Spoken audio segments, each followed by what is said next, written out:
of Fox Sports. We are Fox Sports. We are Ohio.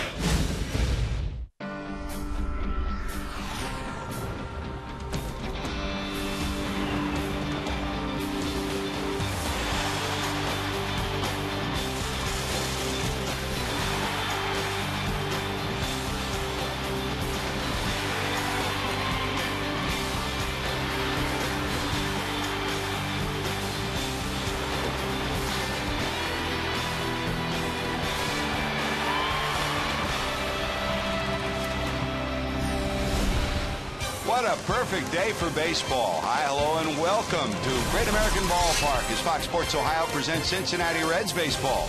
Today, the Reds and Rockies will wrap up a 4-game series in just an ideal day to play some ball. Hi, hello, and welcome to Cincinnati, everyone. Along with the crafty left-hander Chris Welch, I'm George Grant. Well, for only the 6th time in the last 3 years, the Reds beat the Rockies yesterday, and they turned the ball over to a guy who is just about their best. Well, absolutely, George. Top of the rotation pitcher is Johnny Cueto, and this year, his 3rd year in the major leagues, has been outstanding. Overall, he's 7-5. He's 2 games over 500 also in his major league career. But look at the earned run average. Down around 2. He strikes out not as many batters as you would expect. It seems like this year he has traded the strikeouts for ground balls, but man, oh man, when he's got that slider working, he may be the best right-hander in the league. He's got the best earned run average in the league. He'll take the mound. Will Johnny be good today? Well, if you can't be at the ballpark, we're glad you're joining us and Dusty for today's afternoon encounter with the Rockies.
Thursday afternoon encounter, game 4 of a 7-game homestand, the Rockies against the Reds.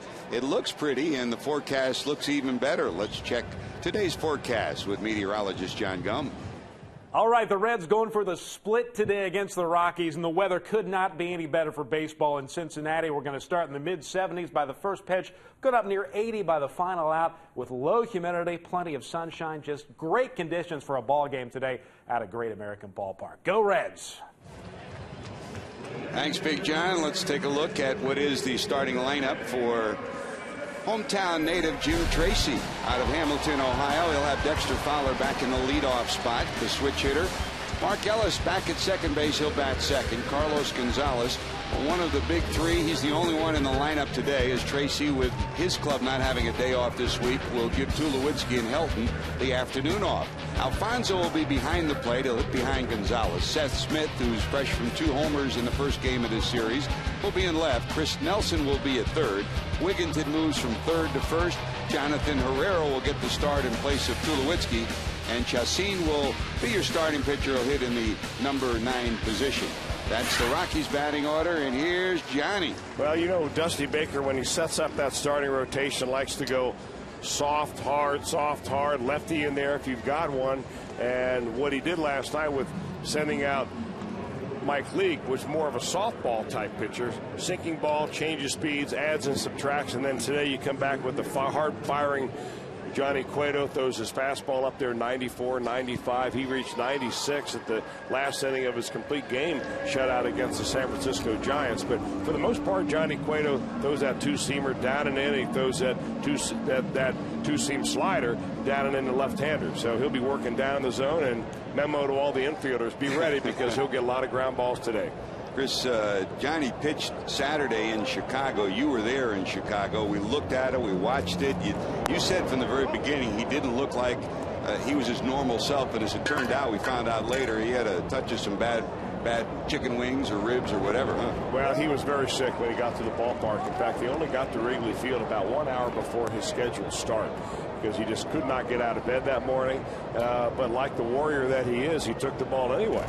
And he tried to give the Reds whatever he could that day. It wasn't enough, but overall, I think when Johnny Cueto is healthy and feeling good, he is among the best pitchers in this league. He only went 3 2/3 innings, 7 hits and 5 earned runs. And when you saw Dusty come out, you knew there had to be a pre-existing condition because he just shook his head and said, "Thanks for the effort.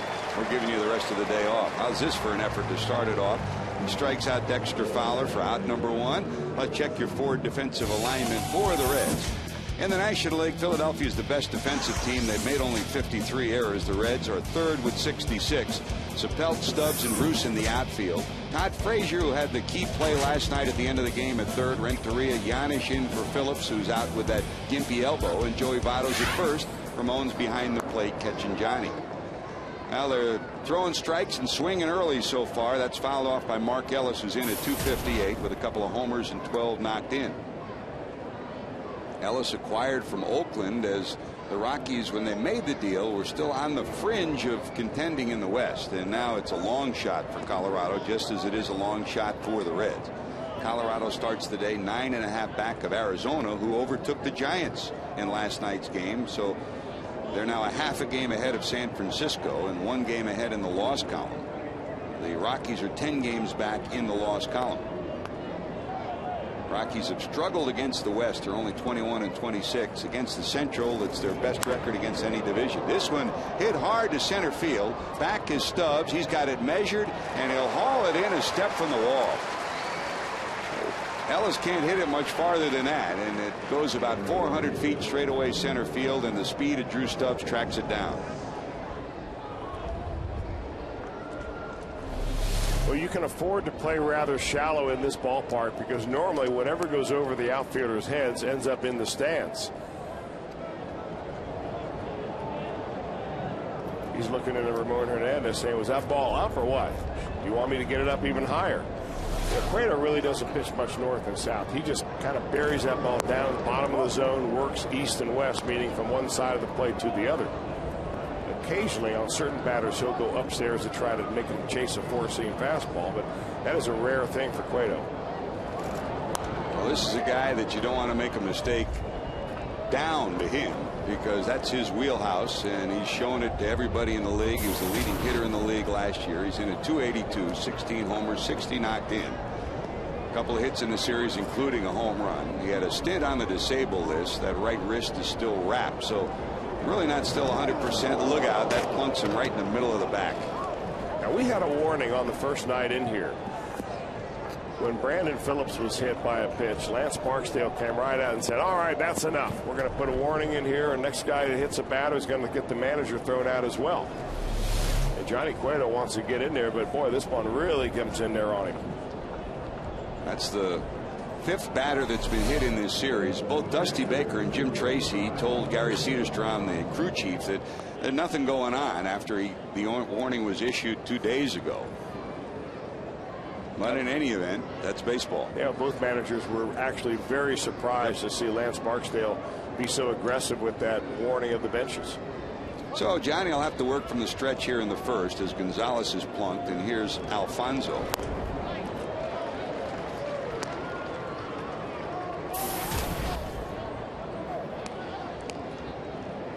Only 11 games since coming up. Alfonso, a homer, 6 knocked in. He's got a little power in that bat, as the Reds have found out. His first encounter with Johnny Cueto. Laser has hit safely in each of the last 7 games that he's been in as a Rocky, so he brings a 7-game hitting streak in. That was since the end of the month of July. You may remember the name in San Francisco and San Diego. He's been around the major leagues for 5-6 years. He gets the start today as they get Chris Iannetta the day off, and boy, Iannetta has deserved it. You know, Chris, talking to the scouts, they were marveling just as we were at how much time he spends in the dirt, how much time he spends trying to dig balls out. And it's tough to catch in Colorado. I mean, the mile-high city. It's a staff that throws a lot of pitches to start with, but in addition to that, the altitude and the thin air makes it that much more difficult. I remember when Mike Piazza was going to become a free agent, I asked him once, I said, boy, the place for you would be Denver. Imagine how many home runs you'd hit there. He says, are you crazy? You think I want to catch all those long games? There's something to be said for that. You're right. He's smart. Of course, that was back in the day when those games were an average of 3.5 hours long. I mean, it was almost like a home run derby. That was before they had the humidor, when the ball was really carrying. You could hardly spin a breaking ball up there. And they had the Blake Street Bombers that just about the 6th or 7th inning, they would come alive, and all of a sudden the game would get underway already when you're 2.5 hours into it. 1-2, bang, foul down the third base line. Past Rich Dower, the third base coach for the Rockies. Glenn Allen Hill's down at first. Well, now you get 3.5-hour games in 2 cities that are near the sea level. That's in Boston and New York. The Yankees and the Red Sox. Nobody goes deeper in the count than those teams. Every game takes 3.5 hours. 1 ball, 2 strikes, 2 outs. Moderate lead for Gonzalez down at first, not going. That's up high. 2-2. Well, the prices they pay for tickets in those stadiums, George, you want to break it down to your best value per minute. Tell the umpires that every time they're leaving here and going to either Boston or New York for a Yankee Red Sox series. And those umpires got nothing to complain about now. They work 6 months and they get 2 weeks off, 2 or 3 weeks vacation in the middle of the year. It is a lot better than it used to be, huh? I mean, when you played, I don't think it ever was bad. Yeah. They get you're not allowed to gripe at them as much anymore. It's a good gig if you can get it. The only thing that's better is this gig. Well, don't tell anybody. Full count, 3-2. Gonzalez will be off and running. There he goes. This one popped up to the right side. Joey in his tracks by the bag. In foul territory, got it. So a hit batter, nothing to show for it. Johnny will take a breather. Dave Chappelle to the bat rack.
Farm for auto, home, life, and banking. Get to a better state. By your local Ford dealer. Ford, drive one. By the Regional Tourism Network. Book your trip at CincinnatiUSA.com. And by Skyline Chili. Whenever you're feeling good and hungry, it's Skyline time. Let's check Dusty Baker's starting lineup. Dave Chappelle will lead it off. Edgar Renteria back at short. VOTTO's at first, hitting third. Behind him is Jay Bruce. Ramon gets the job catching. Drew Stubbs, Todd Frazier, Paul Janish, and Johnny Cueto bats ninth. And here is Jolie Chachin. And this, you talk about Cueto being the man for the Reds. He's been the man for the Rockies. Well, he has been the man, George. The only thing you think about with Chachin, though, is opposing hitters. That number right there, the 66 walks that he has had. He walked 5 batters in his last ball game. He's had games where he's had control problems, where he's walked as many as 6 or 7 batters in a ball game.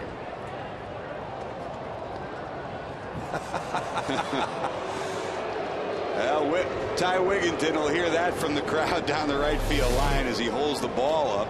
And then shows it to the fans. Yeah. There it is right there. He's got a little mustard on him, doesn't he? I like it, though. He is. He's a great teammate, a good guy. And, you know, in one way, he's saying, I got it from you. Another way, he jokes with fans all the time wherever he is. Wigginton, a very versatile guy. He'll play around the infield. He moves from third to first today as they give Todd Helton the day off. So Pelt's retired. Here's another look. Well, you know, when that ball's in the stands like that, it's a free ball. A fan can go after it. The player can go after it. And, of course, usually the tallest is going to end up with the ball. If the ball actually is in the field of play, a fan really should not be reaching over the stands to try to make that catch. Reminds me of that Little League catcher that would catch a fastball from a good pitcher and then show it to the hitter and say, here it is. You can't see it, can you? Here it is. Chris Nelson has it, and there's 2 away. By the way, congratulations to Hamilton. Hamilton makes it to the next round, heading to the Little League World Series. They're in the regional final. Congratulations, their victory last night. Let's check the 4 defensive alignment for the Rockies, who are second in the league defensively. They've committed only 64 errors on the year. Smith, Fowler, Gonzalez in the outfield. Chris Nelson at third. Jonathan Herrera at short. Ellis and Wigginton on the right side. Alfonso catches Chacin. Your 4 defensive alignment. 2 away, and here's Joey. Rip to left. Is it high enough? Going back. Going off the wall. Rounding first. He's going to try for 2. Here comes the throw, and he'll be in there. 28 two-base hits for number 19. Well, every time he goes the other way, it's just a question, will it be high enough? Well, he goes the other way with a fastball or a breaking ball. It really doesn't matter, but you really feed into his strength when you throw that ball about thigh high on the outer third. Last night, the home run he hit was actually a slider coming into him, so he's really committed to hit that ball to left field, and that's one of the reasons why he is one of the best hitters in the league. Joey Votto is safe at second. Safe and secure. New York Life.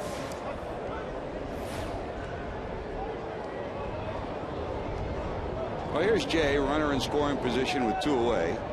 Bruce trails Votto with 68 runs batted in. Joey with 71. All told, 23 homers for Jay. Number 23 has come in this series. Home run in game 1 and a home run last night. 2 leadoff homers for the Reds last night and the 3 that they hit. On the outside corner says Adrian Johnson, your home plate umpire for this afternoon. The crew chief Fielding Culbreth is down at first. Lance Barksdale at second. And Gary Cederstrom is over at third.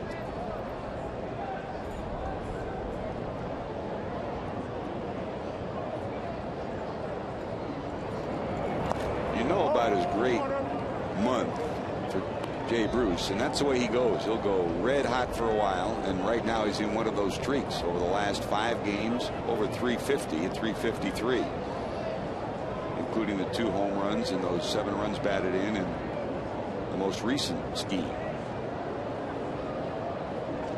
Reds trying to get an early lead. They'll try to pick Joey off. The ball will kick away. Votto doesn't locate it fast enough, so he'll stay there. Actually, it ricocheted off Joey Votto. I'm not sure if it got his arm or his neck, but he was well off second base. He's one of these Reds is a very good base runner, gets a big secondary lead, and Chachin shows himself a pretty good move right there. Looks like it gets him on the back of the shoulder.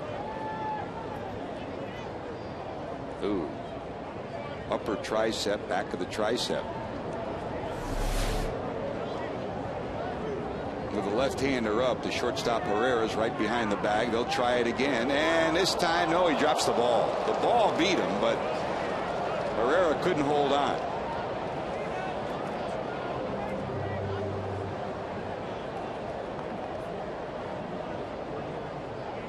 The Rockies are very aggressive defensively, and they are much more aggressive offensively now with Jim Tracy, their manager. Rich Dower runs their defense. He'll throw over, pick off very often, and he'll be aggressive in the way he sets up his defense. That's a shot through into center field. Here comes Votto around third. Here comes Fowler. He'll throw to second. The Reds are ahead 1-0 on the run batted in, number 69 for Jay Bruce.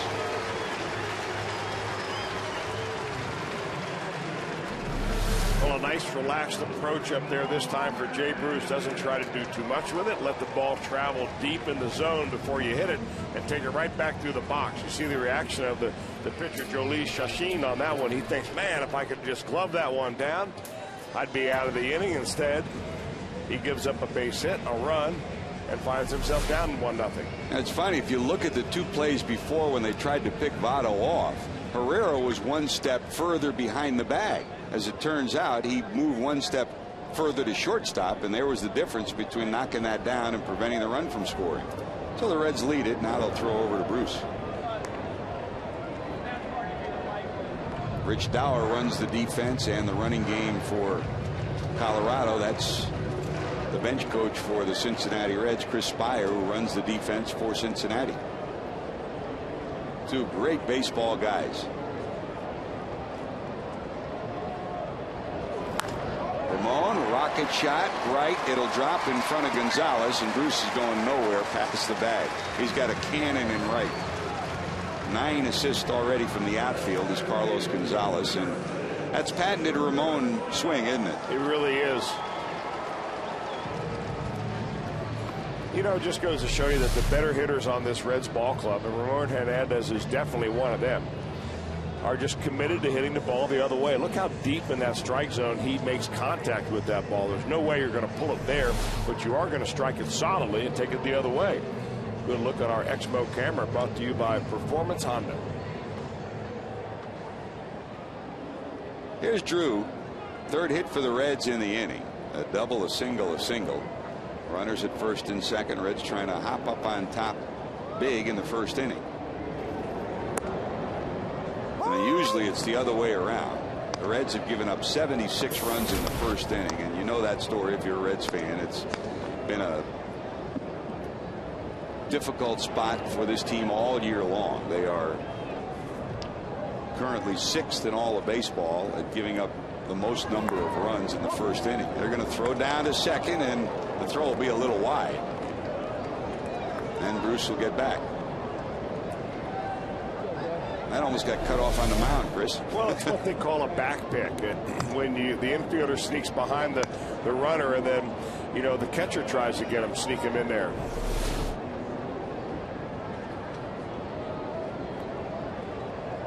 Ball and a strike. In the dirt. And when he's right, Chacin has a lethal breaking ball. I mean, his slider, he gets ahead of you, you're in trouble because that slider is tough. He'll wear you out with it.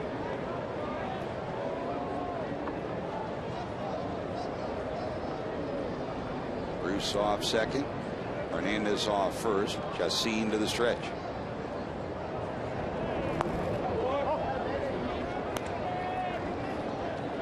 Two.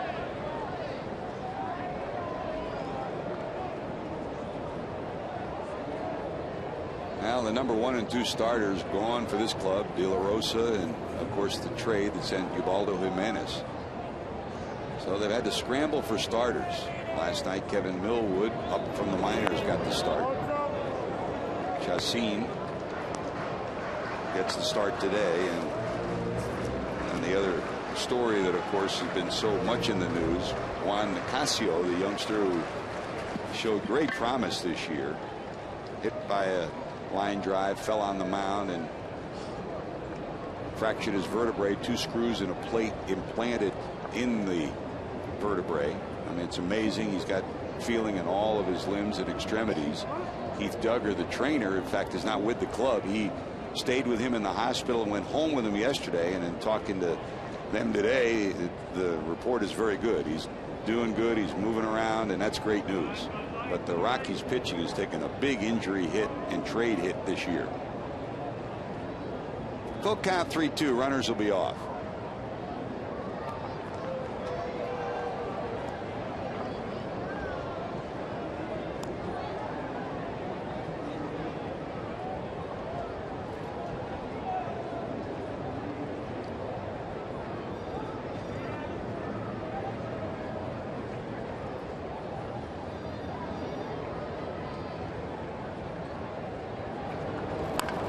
Down to third, knocked down by Nelson, and he won't get out there. The ball gets away from Wigginton, and the Reds will get a run out of it.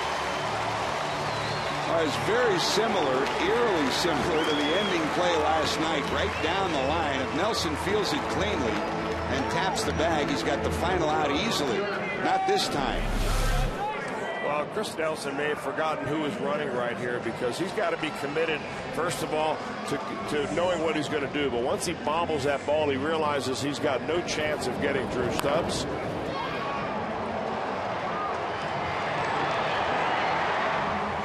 Alertly, Jay's got his eyes on the ball as it squirts away from Wigginton. He'll score, and the Reds lead it 2-0. Well, they call it the hot corner, and it has been a red hot push button corner in the last inning last night and the first inning today. We'll show you the play that ended the game last night if you missed it. Todd Frazier still shaking his head, and Rich Dower, the third base coach for the Rockies, still shaking his today. Well, they ought to be shaking their head over in the Rockies dugout. I just watched their dugout at the same time I watched that play that ended the ball game, but you could just see from their body language, the reaction was, oh my, not only do you make the third out at third, you make the 27th out at third. Here's a look at it last night. I mean, it's a one-run ball game. Frazier's only play right here. The ball is going to let it go fair or foul, and then all of a sudden gift wrap is the victory to the Reds. Dexter Fowler sliding right into the out number 27. That's the ball game. Now we'll see if Stubbs will be off and running first and third with the aforementioned Frazier at the plate. Todd 3 homers, 8 knocked in. This is 12th start since being recalled from AAA, and he's hit in 8 of those 11 games. He still had a smile on his face today, and everybody asked, did you tag him? Did you tag him? Did you get him? And both Dusty and he said the same thing. The umpire called him out. That's all that counts. A bang play that went in the Reds' favor.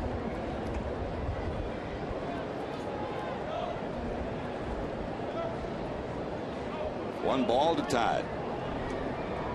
Runner not going. Pitch inside.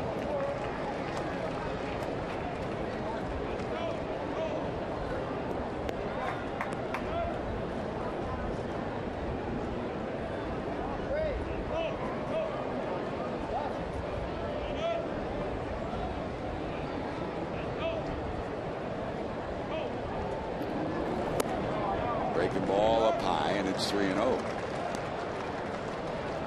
Now, so often with young starting pitchers, and it's so critical to get in a groove. You've talked a lot about it over the years, Chris. Get through that first, second inning, get in a rhythm. When you got to work out of the stretch right away, sometimes it gets you off kilter. Well, that's why, George, is so important when you're warming up for a ball game as a pitcher or as a starter or a reliever, that you spend really more time pitching out of the stretch than you do out of the full lineup. That's one thing that I remember having some long conversations with Greg Maddux about pitching, that he would always throw 70% out of the stretch and 30% out of the full lineup, because he needs his best pitches when he's out of the stretch with runners on base. Trying to pick the pocket of Stubbs, and he had made a move towards second, but he gets back. It was a half-hearted effort. Sheen really seems enamored with trying to pick runners off, does he not? Mm-hmm. Good time to steal. There he goes. The throw. Ball 4.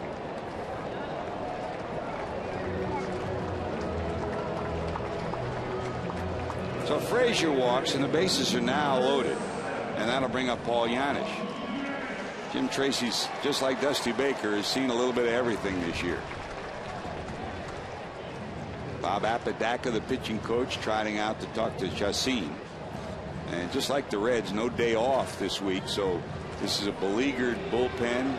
He'd like to get innings out of his starter on this day. They leave here and go to St. Louis, so the Reds trying to beat the Rockies today, and then they'll root for the Rockies tomorrow as they play the Cardinals. By the way, last night, in case you missed it, Milwaukee won again, so start of play today. The Brewers have a 5-game lead over St. Louis, 10.5 over Pittsburgh, 11 over the Reds.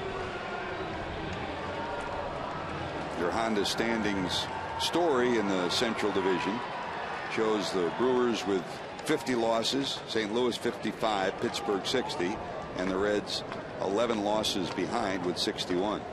In the division, the Reds are still over 500, 31-26. The biggest difference in the Central is the home record of the Brewers, 41-15.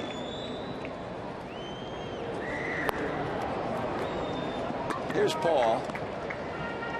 The runners in scoring position. He's been fairly good since coming back. Overall, he's at 230. No homers, 19 knocked in. And with 2 outs and runners in scoring position, he's 7 for 19 at 368. He'd love to get a hit here. Towards the hole. They'll go to second. Got him. Oh, boy. Todd Frazier said, can't happen. Lance Barkdale says it did.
Lawyers for serious injuries. Serious defense last night. 4 inning-ending double plays. A couple routine, a couple spectacular. This tricky. Hannigan did a great job. And how about the next 2? What a play by Paul Janisch. Gloving it, tapping the bag, and throwing them out. And how about this by Edgar Renteria? 4 inning-ending double plays. So Mike Leake survived giving up 11 hits, and the Reds ended up with a victory. Your storyline's brought to you by Elk & Elk, serious lawyers for serious injuries. Dial it up, 1-800-ELK-OHIO. Edgar's always saved his best for the second half of a season throughout his career, and he's been, when the Reds have needed him, he's been at his best of late, both at the plate and in the field. Here's Seth Smith, 287. Jackson, Mississippi native, out of Ole Miss. 11 homers. And 2 of them have come in this series. Joey Votto says, take it easy, Johnny. I've got it. 1 away.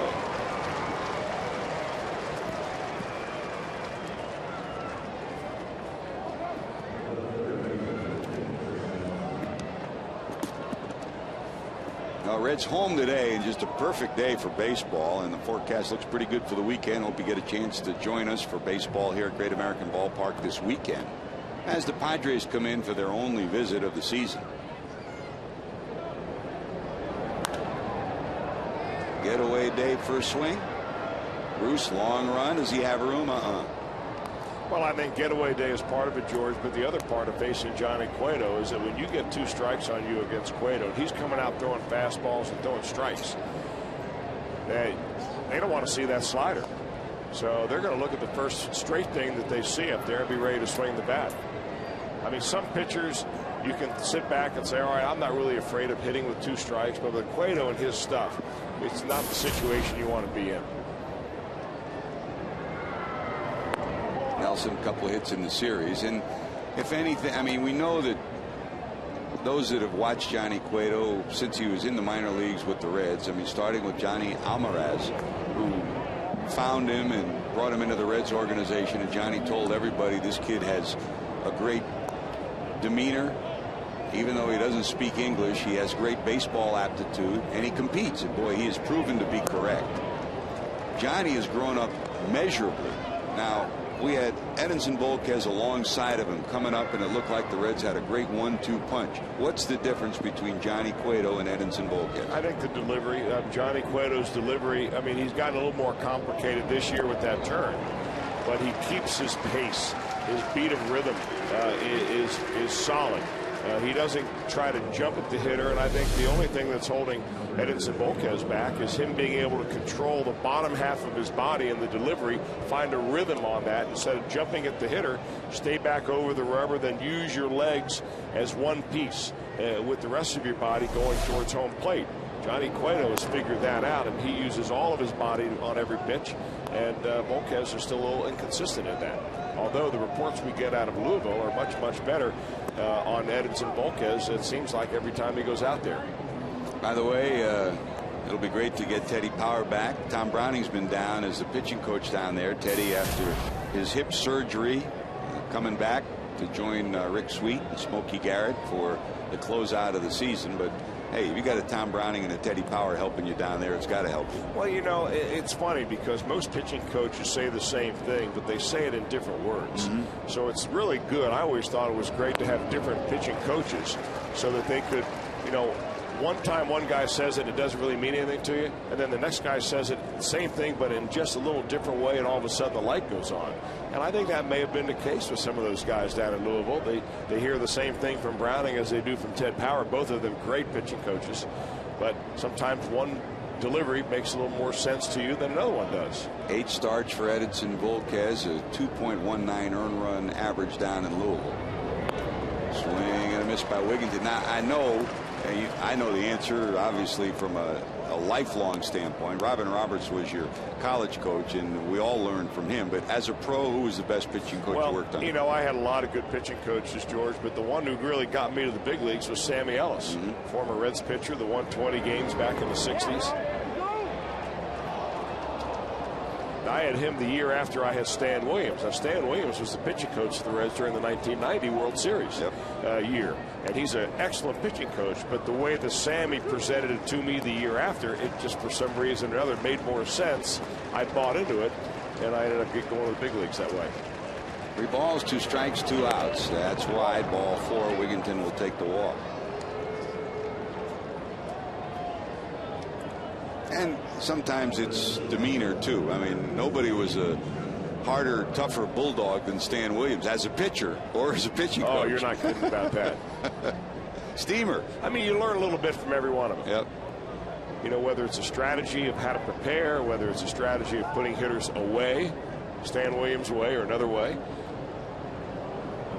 And that's the whole deal. But ultimately, you become your own pitching coach when you're on the mound, because Brian Price can't run out there every inning to tell you what you're doing right and doing wrong. And the sooner you understand your delivery as a young pitcher, I'm talking about high school age, you know, you've got to know what makes you go and what makes you come unglued. And the sooner you figure that out, the better pitcher that you will be. Here's Herrero, gets the start at short today. 49 of his starts in the season have been over at second base. Today he's in for Tulowitzki at short.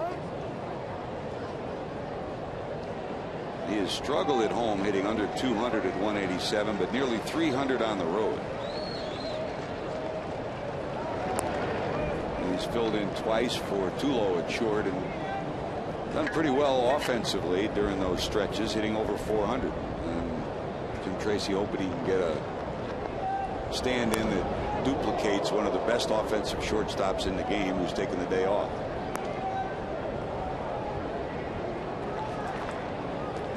No balls, 2 strikes.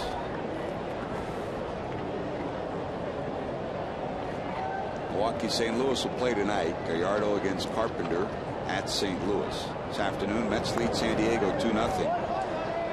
That game's in the 3rd in the National League. Padres will come here after their visit to New York. Reds will end the season on the road this year, and it will be in Pittsburgh and then in New York. Last 2 series of the season on the road. 1-2.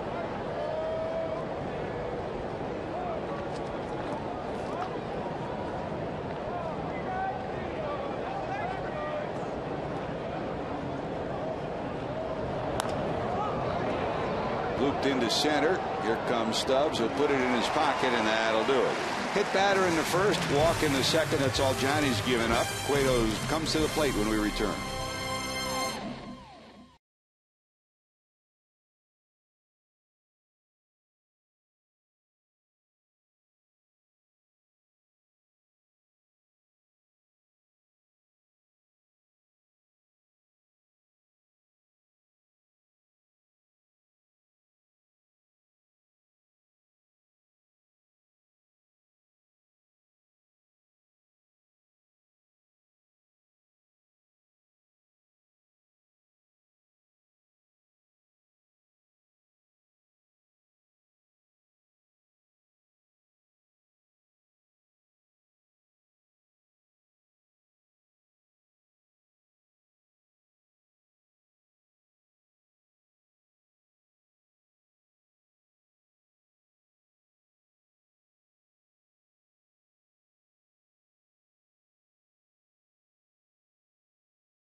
FoxSportsOhio.com. Chat with our Hall of Fame baseball writer Hal McCoy. Plus, get connected with Fox Sports Ohio's Game Connect, the ultimate second screen experience. It's only on FoxSportsOhio.com. Presented by 1-800-SAFE-AUTO and SafeAuto.com. Great to have the real McCoy in the ballpark and working with Fox Sports Ohio again. Here's Johnny in at 0-32 on the season. 31 at bats and 1 hit.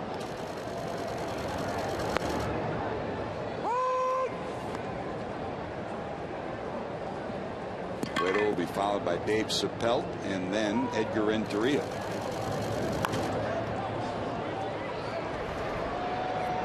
Nelson's throw high, but Wigginton gets back down on the bag. 1 away. Hope you joined us today when Jim Day and Jeff Pecoro treated you to Reds Live pregame, our Emmy Award-winning show, and be sure to tune in tomorrow for everyone's favorite game show, so you think you're a Reds fan. That's Reds Live, presented by Ray St. Clair Roofing.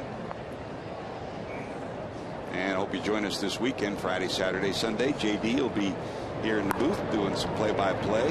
You'll be in for a treat. Great to have JD making his way, moseying up here. Ellis makes the play. There's 2 away, and here comes Edgar. We're very aggressive so far as Dave Chappelle. We're getting a little bit of an idea of how his approach is, even in the leadoff spot. Doesn't see a lot of pitches. Usually hacks after the first fastball. He saw 1 pitch in his first at bat, and he's made a couple of outs here, making it very easy on the opposing pitcher.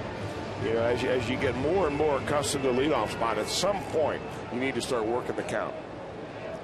Reminds us of our Cincinnati native and our old-time friend Vance Johnson, right? I'm not a leadoff Walker, I'm a leadoff hitter.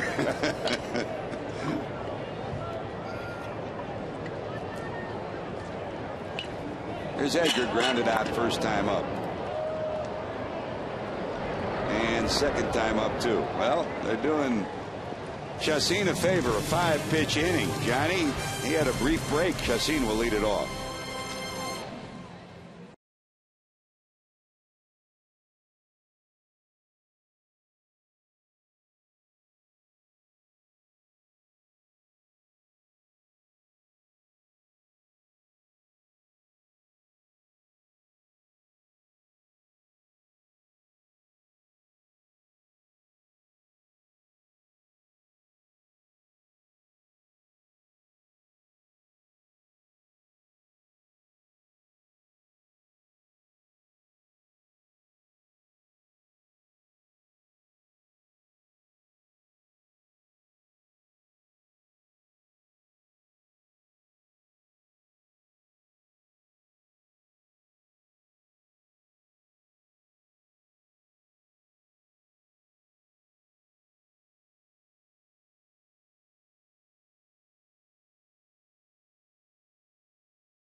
Numbers for us pitchers haven't been there, especially win-wise. But I mean, we're going out there battling, and I mean, I'm just glad the team won today. My goal today was just get a win for the team, and I mean, that's from this morning. I woke up and I was just thinking, we need a win today. So luckily we were able to get it. Gave up 11 hits, but boy, he battled, and as we told you earlier, he benefited from 4 inning-ending double plays. And only 1 walk. I think that's what helped him survive. If he walked 3 or 4, that last night could have been a disaster night. He competes. Here's Jolys Chacin hitting in the 9th spot, leading it off. He's in at 156. 45 at bats and 7 hits. Sky to right. There's Jay. 1 away. Great to have you with us. George Grant, Chris Welsh up here. Jim Day, Jeff Pecoro doing the honors pre and post game with Dream Weaver. Great to have Jesse Jackson manning the fort. John Klein joining us for some statistical help today. Down in the truck, our producer Christian Roberts, our director Brian Hunterman. Uncle Roy here today? Uncle Roy Alfers on the case. Well, they let him out of jail for a day game. Great to have you, Roy. Got to do 1 game with you anyways. Well, they promised that he'd get frequent flyer miles if he worked a day game, George. He'd come in from Lunkin to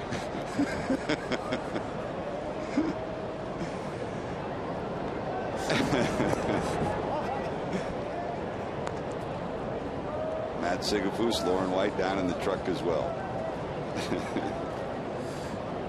He just didn't have anything else to do. It was a day game and figured I'll come in and do it. 2 balls, 1 strike. Takes a little off. Out in front is Fowler, who struck out first time up.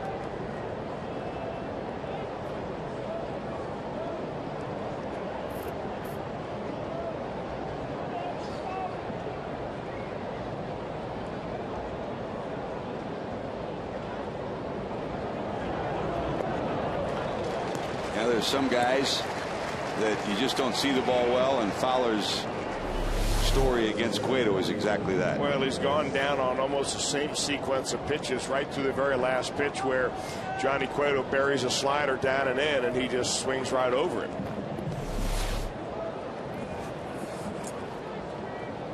I don't see Johnny Cueto changing that strategy until Fowler makes an adjustment. The only adjustment you can make is lay off that pitch. It's a lot easier said than done.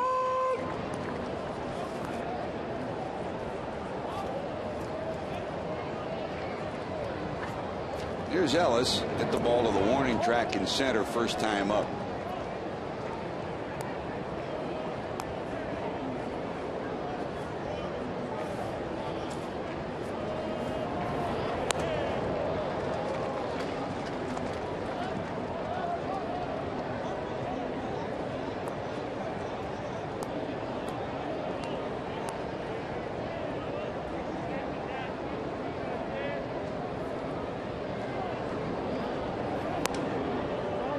Missing down and in, and the count evens at 2 balls and 2 strikes.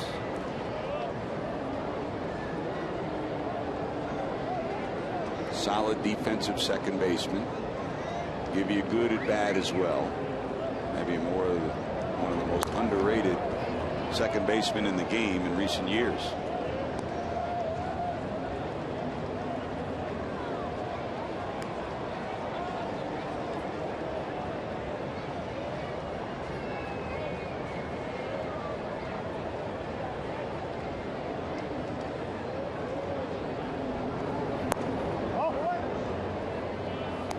Yes, missing on the outside corner. Will go full 3-2.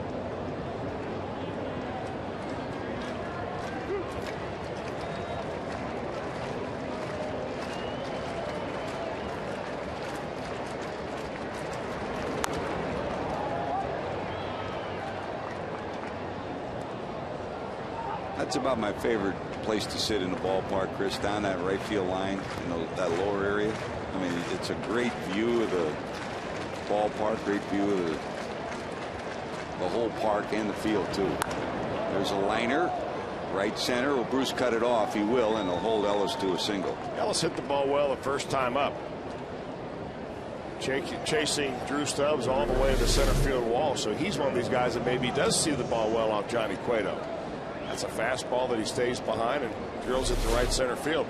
I like it down the right field line, George. You know, I haven't found a bad seat here yet, but I particularly like it out in the sun deck out right field. We've had some enjoyable nights out there doing the games, haven't we? Great times out there doing those games. And it's amazing. I mean, they're not season ticket holders, but so many of the fans come and sit in those same spots game after game. And every time we've been out there, we've seen the same folks, and we've had a lot of fun out there. That's an easy one for Joey Votto. Cueto gives up his first hit, but he strands his third runner. Reds still lead at 2-0. Votto due up.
player hits the Toyota sign during today's game, Dave Henn of Lebanon, Ohio, who currently owns a 2007 Camry, will win this beautiful new Tundra on display here at Great American Ballpark. Register for your chance to win at an upcoming game by seeing your Cincinnati and Northern Kentucky Toyota dealers.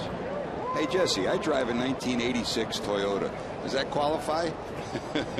You have to take a snow blade off, George. I had it on all winter this year. It's still chugging along. The pile at the end of my driveway at one time, Chris, was 9.5 feet high this year. I believe it. What a winter, man. Here's VOTTO. Joey doubled to left, scored on a hit by Jay Bruce.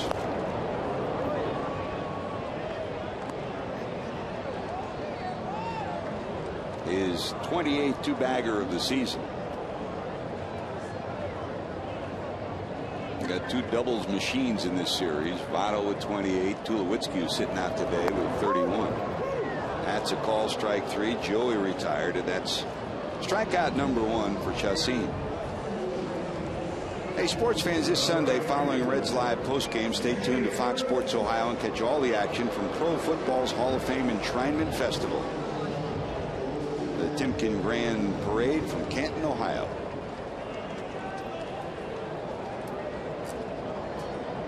Here's Jay, singled in the Reds' first run. His 69th run batted into the season.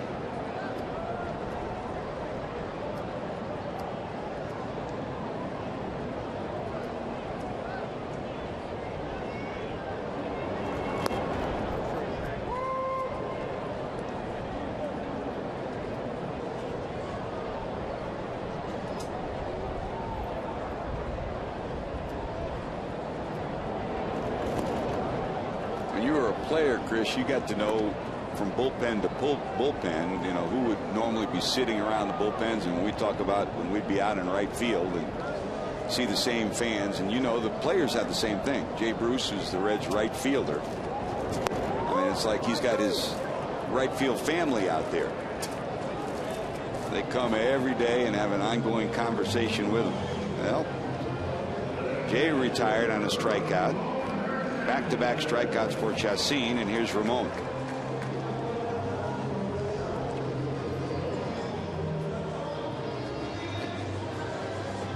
You know, going to the ball game, George, is sometimes as much a social event as it is going to watch a game.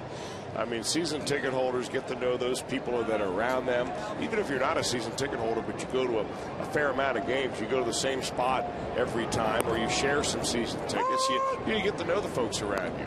And it's kind of it's a great place to have a party, which is essentially what they're doing here. Last few nights, the Reds, even though they've lost 2 out of 3 here to the Rockies, the fans have been treated some pretty fun baseball.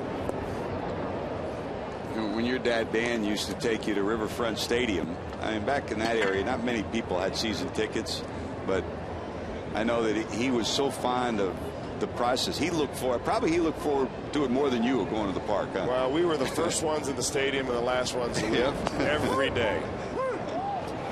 Not a bad routine at all. How about this? 3 up, 3 down, 3 strikeouts for Jolies. Alfonso up, and we return.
Reds Baseball is brought to you by JTM Food Group, proudly serving America's restaurants, schools, retailers, and our military around the world.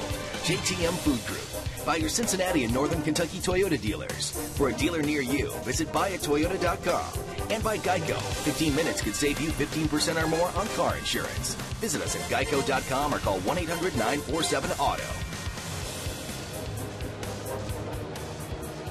What a pretty sight, isn't it? Here at Great American Ballpark, looking out at the Ohio River, and what a great day for a baseball game. Couldn't ask for anything better on this day, and so far the scoreboard's smiling on the Reds too. 2 runs, 4 hits for Cincinnati. No runs, and Johnny Cueto has allowed only 1 hit. That was a 3rd inning single by Mark Ellis. Alfonso, Smith, and Nelson due up as we go to the 4th.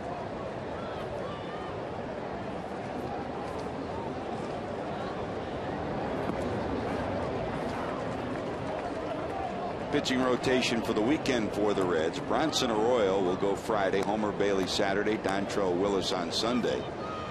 Chris, walking around town, you talk about he hasn't been here very long, but boy, Dontrelle Willis has sure won over the fans in Cincinnati by the personality, the way he's pitched, the way he's played, and the excitement he's brought to town. Well, that was a matter of time before that happened, George. All he had to do was come up here and pitch his capabilities. And I mean, it's such a great comeback story for Dontrelle Willis. He's worked so hard. There were so many people in the ball game of baseball that just had written him off, saying there's no way that Willis will ever come back with his delivery. He doesn't have enough behind it. He can't be consistent. Well, he's proven everybody wrong so far. And yeah, he's endeared himself to his teammates first. That happened back in spring training. And then ongoing in AAA when he was with Louisville. And now that he's up here, it's the same contagious optimism that follows him everywhere he goes. 4 strikeouts for Cueto. Here's Smith. Seth grounded out first time up.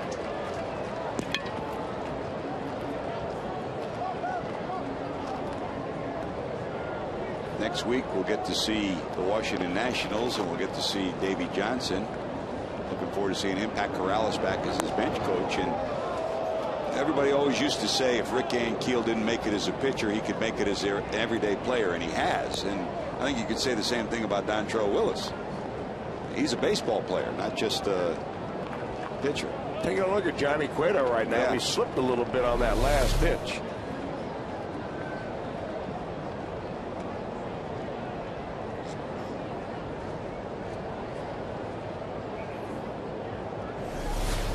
Like he might have turned the left ankle a bit. 1-2.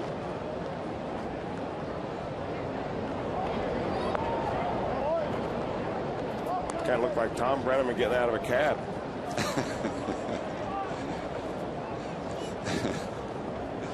Dangerous. A New York cab after he's been ejected. Yeah.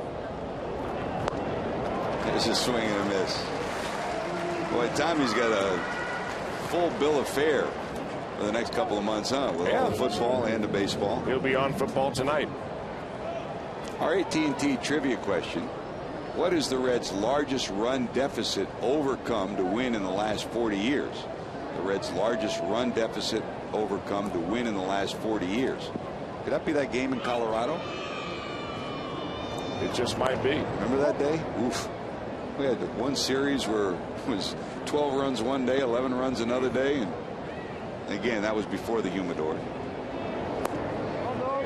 Well, Chacin struck out the side to end the 3rd, and so far Cueto has 2 strikeouts here in the 4th.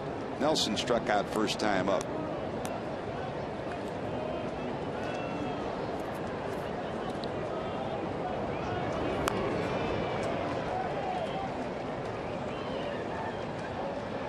Colorado Rocky players were saying before the game today, said, well, this feels like a Colorado day, and they're right. Low humidity, high sky, few puffy clouds.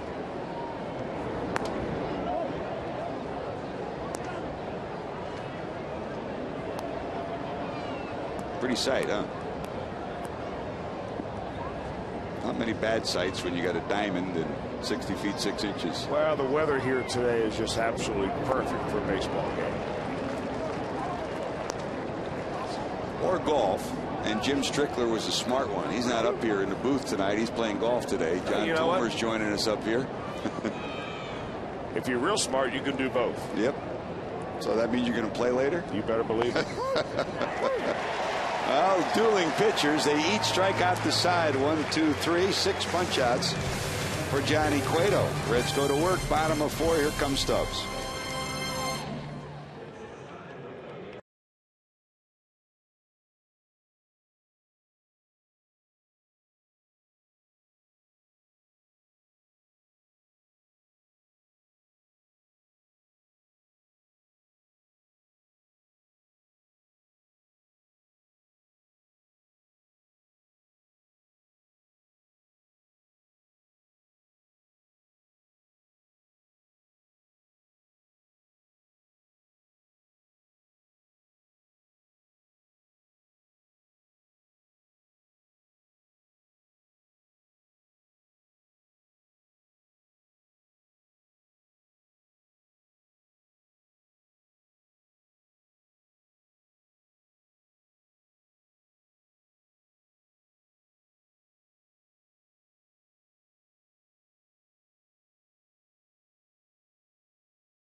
In this season in a perfect party atmosphere on the Cincinnati Bell Riverboat deck at Great American Ballpark. Enjoy panoramic views of the Ohio River and the ballpark from this 2-story outdoor party area located high above the center field wall. Call the group sales department at 513-765-7600 to book your party. We broadcast up there too, huh? CR. Nice. Yeah. Here's Stubbs. Drew up for the second time. He reached on an error by the third baseman Nelson that allowed the second run to score for the Reds. 2 runs, 4 hits, no errors for Cincinnati. They've left 3. No runs, a hit, and an error. That error by Nelson that allowed the run to score, and the Rockies have left 3. Todd Frazier on deck, trying to get Stubbs on. He currently is second in the National League in runs scored, 4th in steals. So, yes, there have been a ton of strikeouts, but he's had an impact on this team this year. 4 in a row now for Shashin. He's beginning to locate that fastball. George, you go back to that first inning that the Reds had, and you said it so well. But sometimes that first inning is the toughest inning for a pitcher to pitch because you don't have your rhythm yet. You don't know what you have as far as in the bullpen translating to on the game mound. And the Reds got him for a couple of runs. They really could have broken it way open had that play at second baseman called correctly, where they nailed Todd Frazier. But they scored 2, and they're up by 2 right now. Frazier out on a fielder's choice, 6-4 to end the inning. And a replay showed that he was probably in there at second base. There's no probably about it.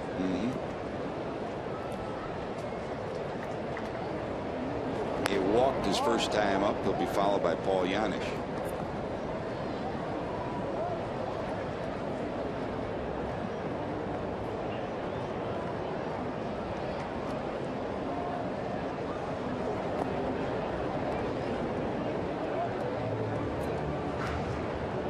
Our Farmers Report card for the day with Todd Frazier from Toms River, New Jersey. Went to Rutgers. Pre and postseason Big East Player of the Year. 1998 Little League World Series champion with Toms River. Great baseball family. 3 brothers. One of them playing with the Nationals at AAA right now. Always great to see the family there due in this weekend to see Todd play a little baseball. Fly it out for the second out of the inning. And there comes Janisch. You know, we got to know Todd a little bit more every year when he travels on the Reds caravan. Great kid. Tells a story about being the winning pitcher in that final game in the Little League World Series, where he gave up 5 home runs and ended up winning, I think, something like 15-12. But we had to draw that part out of him. He said, I was the winning pitcher. I said, well, give us some details. His dad, Charlie, I remember down when they were in Sarasota, the family would come down for spring training all the time, and he'd start, he's very quiet when his brothers are there and his dad's there. Loop to first, Wigginton's there, he'll squeeze it. Giannis is retired. 1, 2, 3, go the Reds. Here we go to the 5th. Wigginton will lead it off.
Of the Holy Grail Friday at 6. It's your chance to test your Reds knowledge and win some great prizes. Plus, you could end up on Reds Live after the game on Fox Sports Ohio.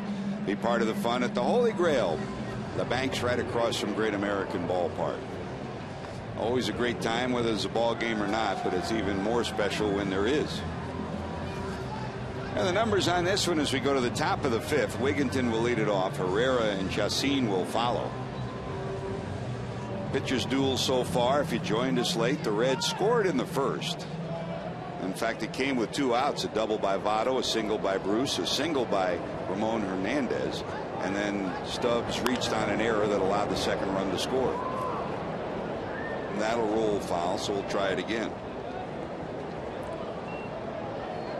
Well, they brought Ty Wigginton to town with a feeling that he might fill in a little bit at first and third and here and there and be your pinch hitter, but with the injuries they've had, he's been one of 7 players to play third, and whenever they give Helton the day off, he'll play first.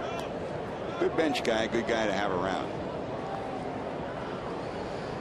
Jim Tracy back home in Hamilton. His mom at the ballpark the last couple of days. Great to see her. His dad, Big Jim, a legend from Hamilton. And then, of course, Tracy, former Red minor league manager, guy who cherishes coming home. Good baseball man, Chris, but even more importantly, a good person. Yes, he is. Always optimistic, although this year when you see Jim Tracy not quite as optimistic about things with the Rockies that he has been in the past. I think the fact that you lose your top 2 pitchers in the rotation is just so hard to recover. When they lost De La Rosa to start the year, and really Ubaldo Jimenez, although he pitched very fine last night for the Indians, really did not give them what they had hoped to give them this year. It's a tough thing to replace. Although, you know, talking to some scouts, George, about that trade they made with the Cleveland Indians for Ubaldo Jimenez, the Indians gave up a lot of young pitching. You know, they're taking a shot at Jimenez being, you know, their top of the rotation guy for the next few years. He's under a contract that will be controlled by the club. So you know what his costs are. You know he's going to be around. But in the meantime, they sent some real fine pitchers and players back over to Colorado that in the next few years, if they develop as a lot of people think they will, that will help this Colorado Rocky team big time. And we saw White when we were up in Cleveland for that first series. I mean, he looks like he could be pretty impressive. Here's Herrera, fly ball center field, first time up. We were talking a little bit about it before the game today, Chris, and I think both of us have heard the rumblings in the last couple of days throughout baseball. There have been some rumors that maybe the Reds and Toronto were talking Joey Votto for Bautista. Rumors abound at this time of year, don't they? Well, both of those guys would have to pass through waivers. Yep. And they both have contracts that are multi-year deals in the $50 million range.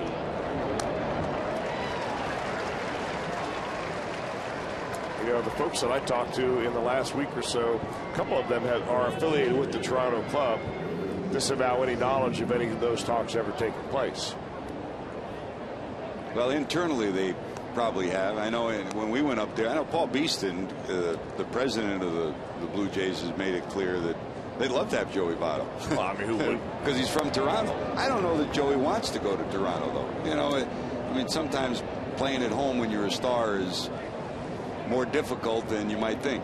Well, remember, though, that Joey Votto has family at home. He's got 2 younger brothers. Yep. They have to be about, what, 12 years old now. Yep. And it'd be nice to have their big brother around, I'm sure.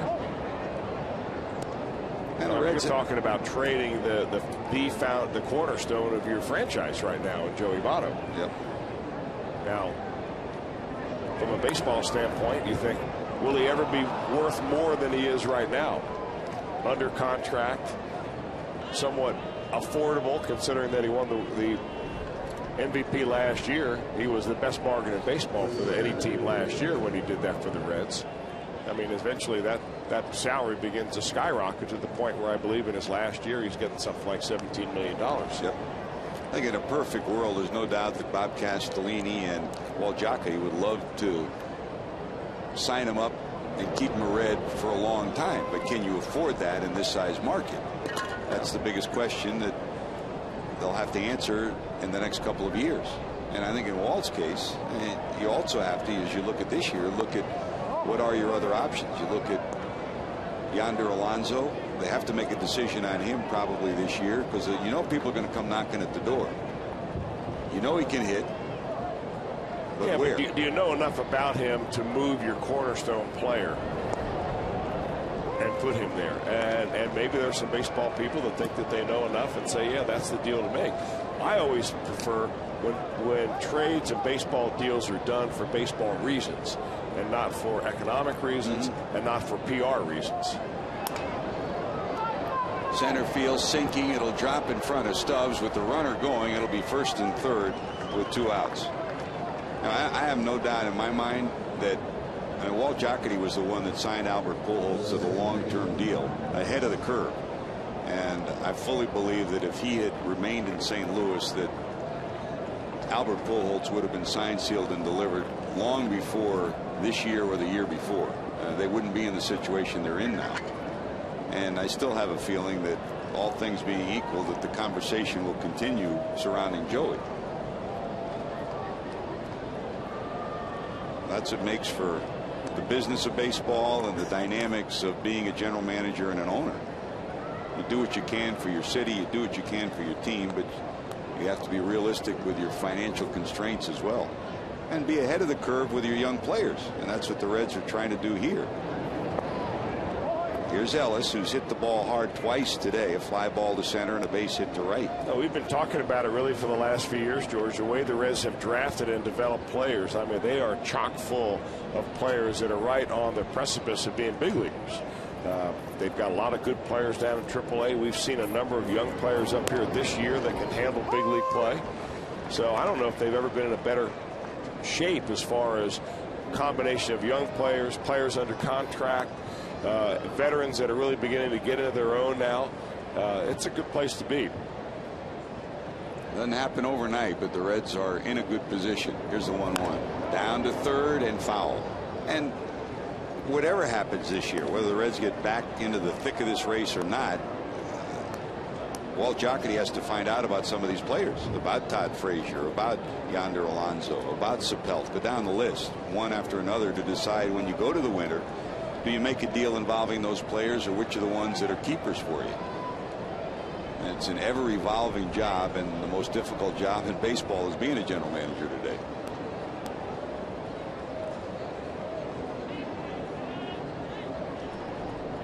One ball, two strikes. Cueto trying to get out of a 2-out jam. Back-to-back singles, first and third.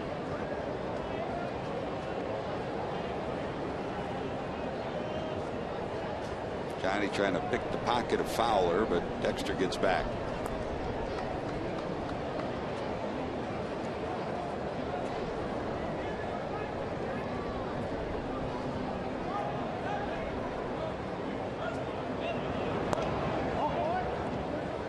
Two.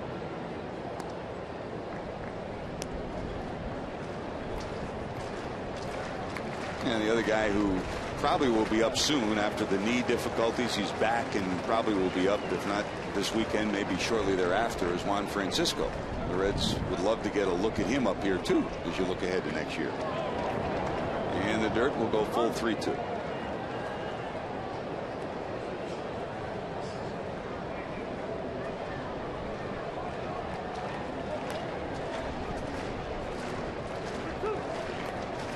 Johnny knows who's on deck. They love a decision here to end this inning. Fowler will be off and running from first and third, 2 outs. Here's the 3-2. Just hanging in is Ellis.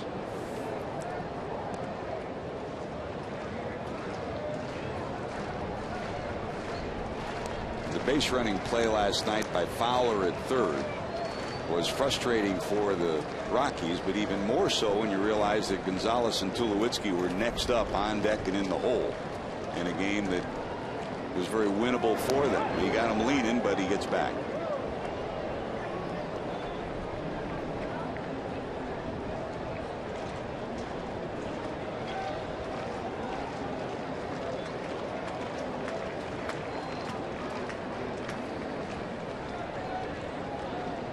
Biggest pitch of the game so far for Cueto. There goes the runner. That's low, ball 4. Boy, what started as such an innocent inning. 7, 8, and 9 due up. First 2 makeouts, and then the pitcher has a little scrub hit. Dexter Fowler finds a hole with a base hit and a walk. Now you've got 2 outs and the bases loaded. So it looked like it was going to be a really easy 5th inning for Johnny Cueto, and all of a sudden things have gotten very complicated. His deepest pitch inning so far with 23. And here comes Carlos. He was hit in the back by a pitch first time up. This will bring Brian Price out for nothing else other than to give him a little bit of a breather and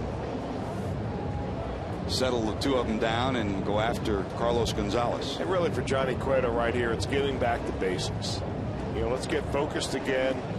You know, sometimes you get into a ball game that has a pace like this, and you just kind of figure you can just throw it on up there and they're going to make outs, because that's what's happened last inning and the inning before and the inning before that. Then when you have a threat, it's time to bear down, and it's hard to flip that switch. Gonzalez coming into today is the only Rocky in this lineup that has had a home run against Cueto. Coming in, he was 1 for 2, had won a home run. Today he was hit by a pitch and bounced out. He's aggressive. He'll go after the first pitch if he likes it. On the outside corner, there's a strike. That shows me he's looking for something to pull. That ball was waist high, but it was on the outer part of the plate. So Gonzalez goes up there with a plan, saying, all right, I want something middle to middle in. If I don't get it, I'm not going to waste my at bat. Bases loaded, 2 outs here in the 5th. Reds leading 2-0. Runner back at second now, so they want to make sure the signs are straight.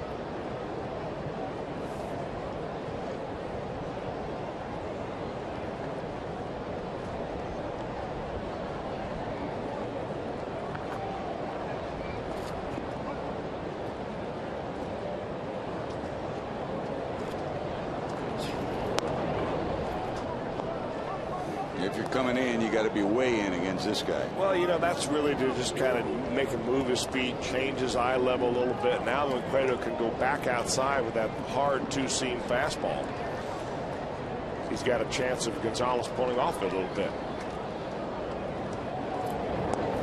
Back in again with a fastball, but that one on the corner. What a nice pitch. I think you hit the nail on the head. I think Gonzalez was looking away. You can see his body language. He's looking to protect on the outer part of the plate. So it's 1-2. Now the guessing game and the chess match continues. Does he come in again or does he go away? Hernandez rolls through his signs and he'll set up in.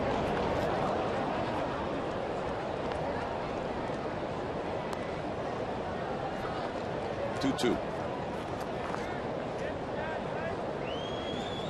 Chacin singled with 2 outs. He's at third. Fowler singled. He's at second. And Ellis walked. He's over at first.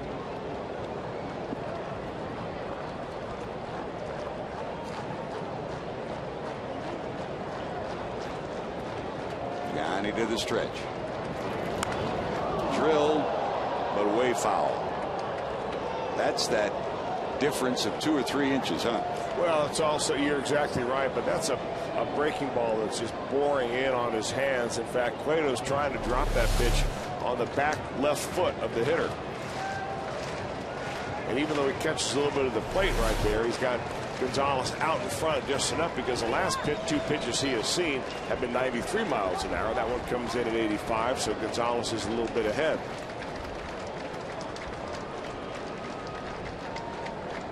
Here's the 2-2 again. They're setting up in again. Now he comes back out. Got him. Yes. The chess match won by Johnny. Johnny be good right here. Boy, does he thread the needle and blows Cargo away. Reds still lead 2-0.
Cincinnati's favorites at Great American Ballpark this season. Penn Station East Coast subs. Find a Penn Station location near the Reds fan zone and behind section 413.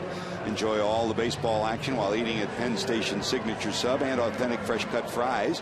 To see your Reds, call 513-381-REDS or visit reds.com.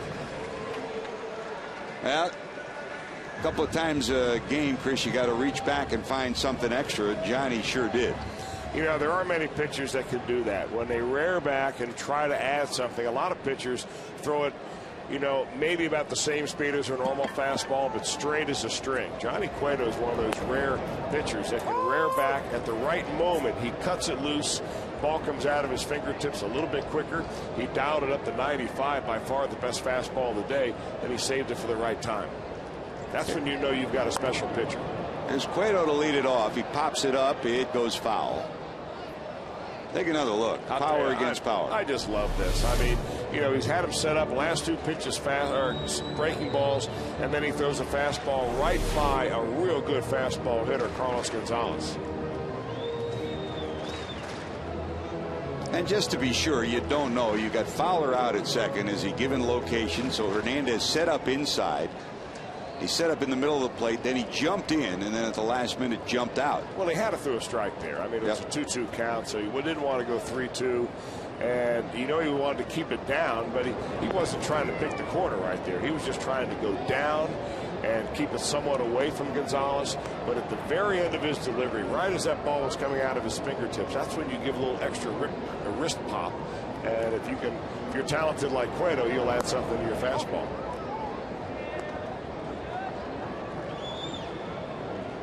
I think Johnny heard about you talking about that 0.32 batting average. That's why he went out there and tried to drop one down. Why not? He batted over 100 last year. But of course he had about 3 or 4 bunt hits. He'll take them. 5 strikeouts now for Chacin. Back to the top of the order, Dave Chappelle. Hey, Reds fans, if you're in the restaurant industry, let JTM Food Group help you with great tasting products for your menu. Inspired solutions, better results, JTM.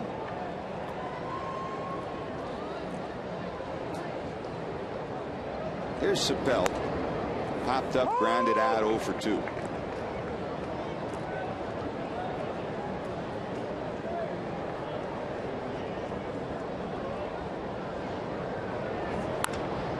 In the air, left center field. Going back, Fowler, warning track, looking up. He's got it. Man, he covers some ground.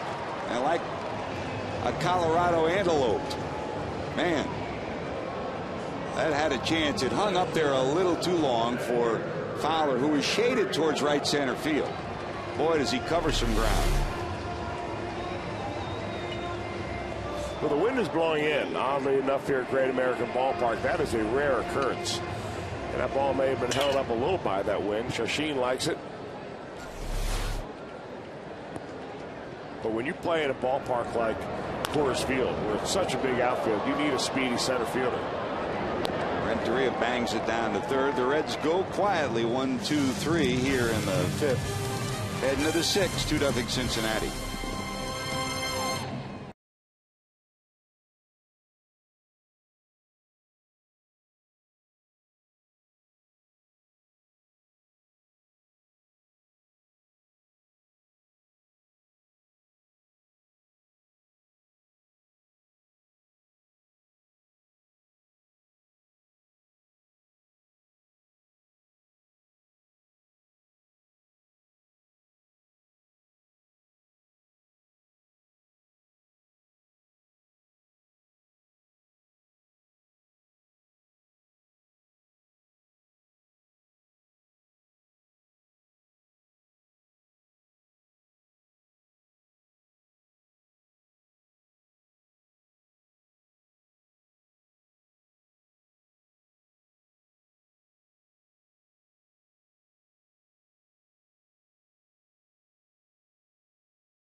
May not be reproduced or retransmitted in any form, and the accounts and descriptions of this game may not be disseminated without the express written consent of the Cincinnati Reds.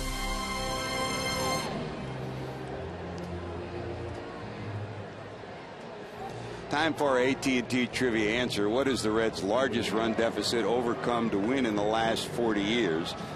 I don't remember the score, but our guess is Colorado. But August 11th to 76, 9 runs, trailing 9-0 and 10-1, won 13-10 at Chicago against the Cubs. I gather, Chris, the wind was blowing out at Wrigley that day.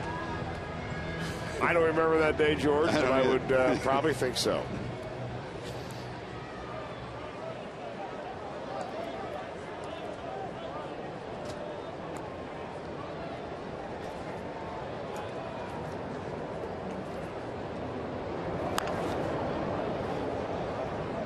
the cleanup spot today. Alfonso popped up, struck out 0 for 2. He'll lead it off here in the 6th.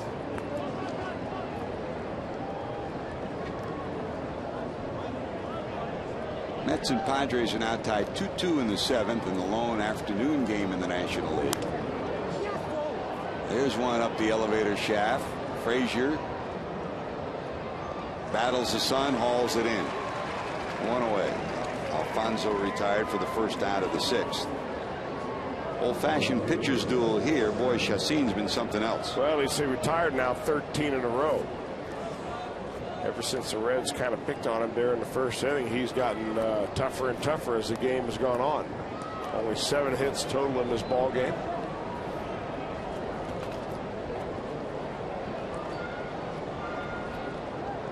Here's Seth Smith. Bounced out, struck out 0 for 2.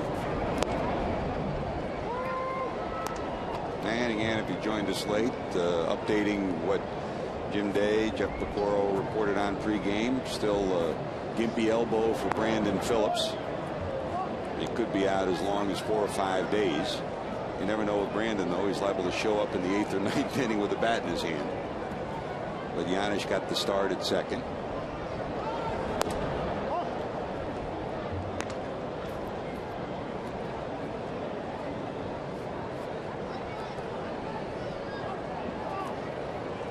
JD and Pick will be back with Reds Live postgame to wrap this one up.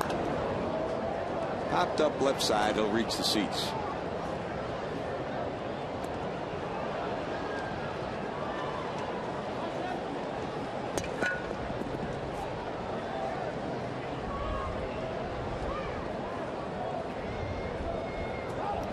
The Reds will go to Colorado in September, the 9th, the 10th, and the 11th.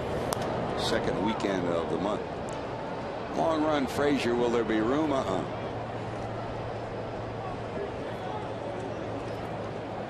you talk about months and you look at schedules. You know, the schedule first comes out and you think, well, this will be a tough month, this will be a tough road trip. And as you always say, Chris, you got to play the games, and it really doesn't make any difference. You looked at the month of August, you thought that the Reds would be going on the road for Houston and Chicago, and then playing Colorado. It looked like they might make up some ground. You got to play the games. Well, you know, it's funny, George. Having been in the clubhouse as a player, I can tell you that the majority of the players in there don't look at the schedule the same way that the fans do, or that the media does. I mean, we sit up here, we dissect it, who's above 500, who's below, you know, what teams you should beat on paper, what teams you shouldn't. Well, maybe the manager looks at it that way, but players don't. And they think about what's today, what time does the bus leave for the ballpark, who's pitching against us, am I in the lineup, where am I, what does their bullpen look like, what is a scouting report on a day-to-day basis. They don't look at the big picture. It is micromanagement for a player, and that's why sometimes, you know, we all get hung up about why the Reds can't be better against teams that are under 500 versus those teams that are over 500. But the players don't really look at it like that at all. And you don't know what goes on in an individual player or person's head, but after you have a good year like last year, here's the 0-1 to Nelson, and you come back in March and you start the season in April. I think some of the young players, you have the chance, the opportunity to think, well, we were good last year, we'll be good this year. And I think maybe some of these young players realize this year every year is different, and every game is different, every series is different. You got to win one game at a time. Cueto has a 1-2-3. He's back on the beam. Votto up when we return.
freeze cam.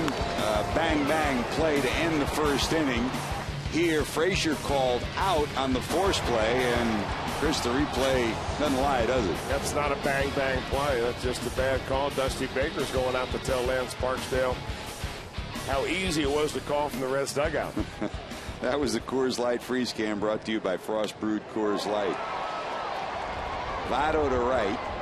Gonzalez at the warning track will haul it in. Joey got the Reds started in the first, a 2-out double. Bruce then singled him in to make it 1-0, and then an error in that first inning by the third baseman Nelson allowed the second run to score.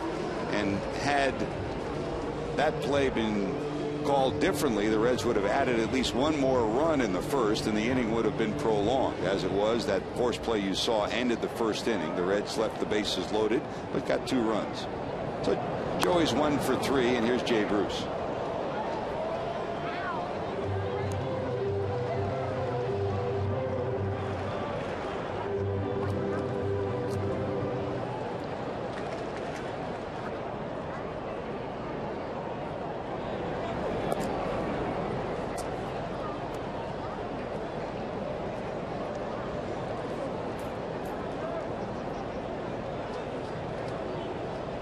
Bruce singled in that run in the first, struck out looking in the third. Line shot towards the corner and right. It'll drop in front of Gonzalez. Bruce will take a big turn. It kicks away, and he'll wind up at second with a 2-base hit. Double number 22 for Jay Bruce. Well, he started hitting the ball hard in the second game in the series against the Chicago Cubs. And really what we've seen, George, is that when he gets a hanging breaking ball, he hasn't missed it. Hit a home run last night on a breaking ball. He's hit the ball very sharply. It seems like every time the opposing pitcher, especially a right-hander, has dropped an off-speed pitch on Jay Bruce, he's hung it up there, and Bruce has been all over it. It's a mark of a guy seeing the ball a lot better. Bob Apodaca coming out to talk to his battery, and gives us a chance to remind you, if you're looking for a fun group outing with the Reds, try the Mike Sells picnic tent. Enjoy a private ballpark buffet before the game, then head to your seats for all the action. Plus enjoy plenty of Mike Sells chips, the official potato chip of the Cincinnati Reds. Call the Reds Group Sales Department at 765-7600 or visit reds.com/groups for information. 14 in a row retired by Jolie Chachin before that base hit double by Jay Bruce. He's been ultra efficient with his pitches, Chachin has.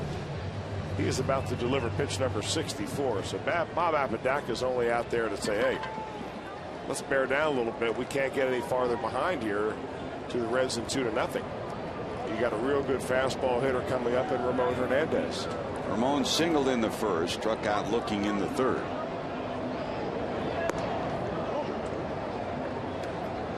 Stubbs on deck.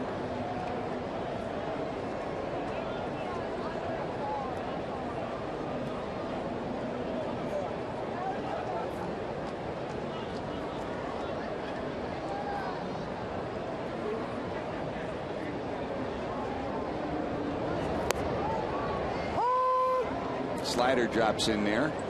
Ball and a strike. Overall, Ramon's in at 302. He's been even better at home. He's hitting over 380 here at Great American Ballpark. He started the Reds year with that walk-off home run comeback victory in Game 1. And he's continued it. Over the mound, here comes the shortstop Herrera, and they'll get the out. Going to third will be Bruce, 2 away.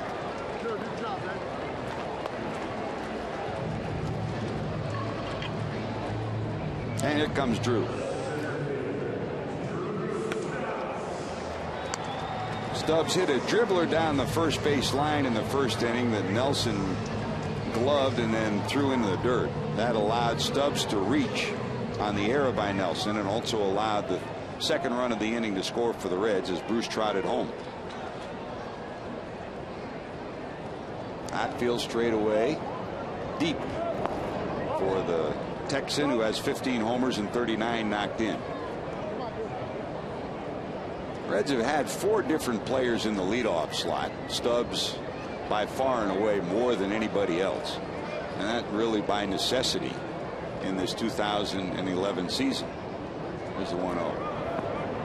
And I don't know, Chris, when you look ahead and project him, will he be a leadoff hitter? I doubt it. I think, you know, this is more of a place where he would be comfortable and probably run into some more fastballs, and his power numbers would go up. But well, I think he is yet really to determine what kind of player he wants to be. Yep. I think he's torn between being the speedster that slaps the ball around and hitting the ball out of the ballpark. I mean, he's got both of those assets are so tantalizing. I mean, his power opposite field is as good as anybody on this ball club. So in one case, you don't want to have him cut down a swing and take away him being a threat at the plate, but also you would like to see him cut down on the strikeouts. No doubt about that. Ted Williams always said, I don't even want to talk to a hitter till I see 1,000 at bats. And it takes time to grow into yourself. Yep. And hey, he's had an impact.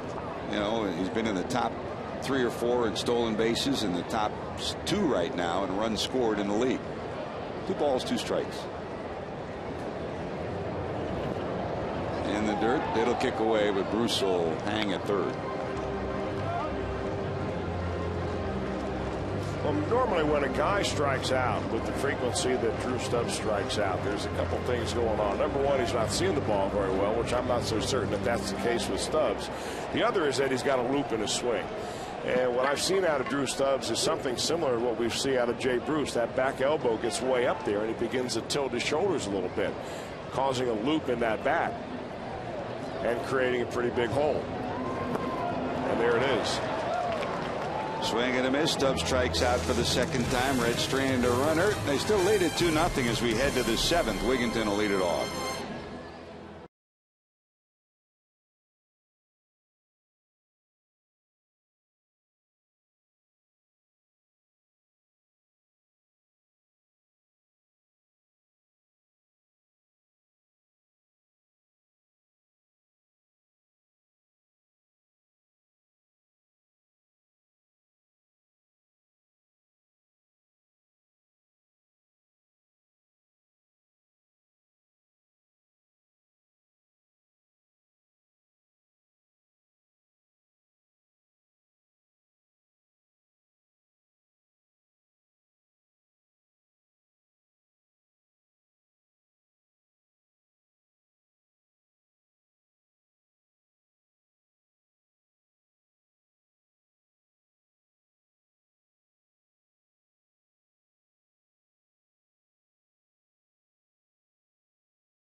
By AT&T.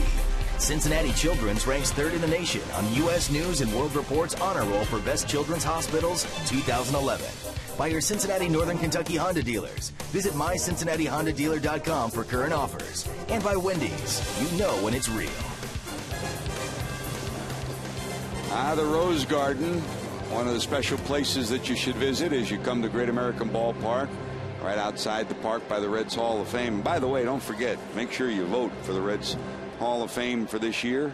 8 great candidates that have been retired in the last 13 years. The active players. That's down to third, smothered by Frazier, and he'll get the out. Knock it down. Still get time to make a play. Todd Frazier did that. Frazier, we talked about his career. Throughout most of his amateur life, he was a shortstop. Usually the best athlete, the best player is going to be a shortstop. Went to Rutgers as a shortstop. And for Rick Sweet, this past year, he's played everywhere. Third, left, second. Versatile athlete, and you wonder where his niche will be. We talk about Drew Stubbs growing into himself, and a lot of folks think this guy can, at the very least, be a very productive player that can play a number of positions. Well, I think the difference in the example that you draw with Frazier and Stubbs, the Stubbs has wheels that you can't teach. So he's got that one tool that scouts will talk about that is simply off the charts. Frazier doesn't have that. He doesn't have an arm that's off the charts. He doesn't have power that's off the charts. Everything he does is average or a little above average. So it will be up to Todd to determine whether he's an everyday player or whether he's a guy that will fill in the major leagues as a utility player. And he's got a hit to be able to do that. That's the bottom line. I mean, he plays adequate defense at third base. He can play around the infield if you need him to be. He can play in left field, so he's got versatility, certainly. But if he doesn't hit, he's not going to be an everyday player.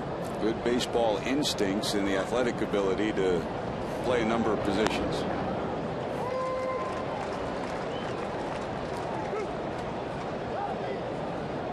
With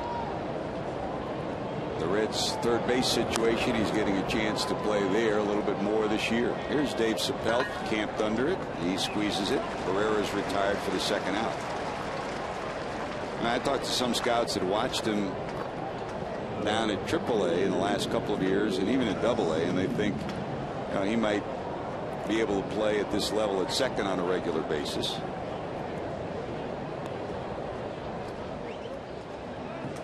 But certainly a guy that can be very valuable in the Reds' plans of the future.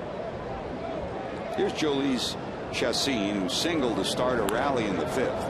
That's hit down the line towards the pole, curving, and it'll go foul by about 10 feet. Boy, he's having a day with the bat. He got a base hit last time up.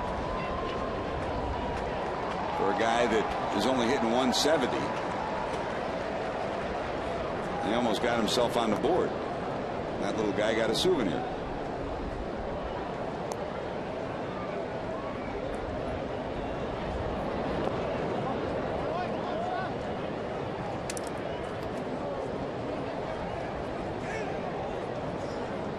And one guy that the Reds would like to see more of in this last 2 months, Zach Cozart, if you missed it this week, indicated that he will go under the knife for left elbow surgery. So he'll curtail this season, but he'll be ready to go for the start of the 2012 season. And he's been impressive in his stint up here. On the knees for a strike, 2-2.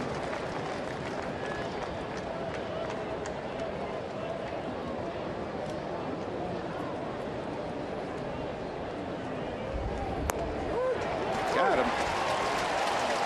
Johnny Cueto punches out his 9th of the day. Reds clinging to a 2-0 lead. Frazier leads it off, and we return.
Days when the Reds take on the Padres. When one family member purchases a full price ticket, the entire family gets non-premium tickets at half. For tickets, call 513-301-REDS or go to the reds.com/family. Offer valid in advance of game day only.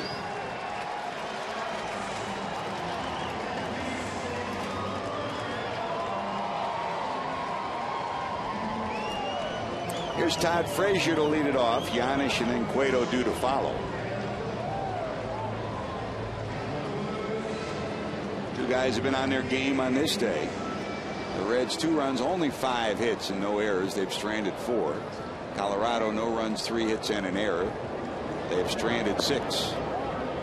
And you know Johnny Cueto's story. He started the day, backed off, and did not qualify for the ERA title until this past week. He needed 4 innings today to be back to qualify again, and he currently is the ERA leader. And he's got his strikeout pitch working today, Chris. Well, he does, George. He's got 9 strikeouts, which puts him 1 more than his year best. And it's really unusual for Cueto to see, to have 9 strikeouts in a ball game. You'd think a guy with his kind of stuff would strike out a lot, but this year a lot more ground balls than really anything else. And you were talking earlier about Greg Maddux, you know, and his philosophy of warming up, using the stretch early in case he needed it. And you know, Maddux, when he first came up, he was, you know, 91, 92, and he finally learned that it was more important to get people out, and he pitched at his heyday at 89, around there, 90, and he realized outs are more important than strikeouts, and most of the big winners figure that out.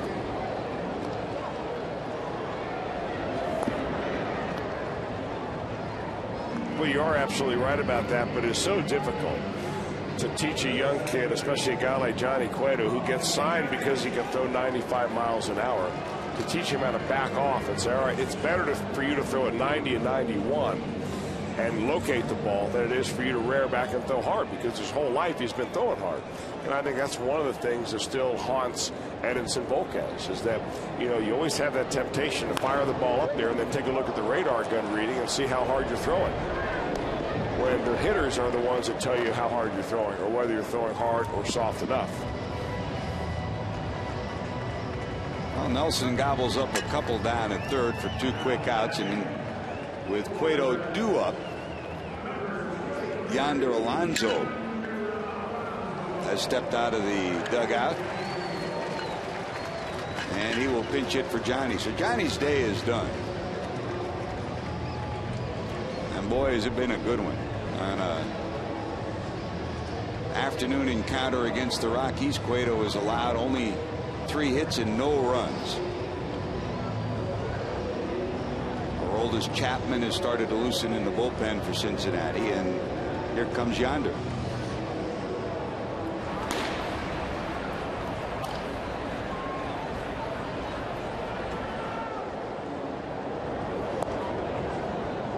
As we talk about the young players, I mean, last night Yonder Alonso, the night before rather, Yonder Alonso had a key at bat and ended up lining out to left.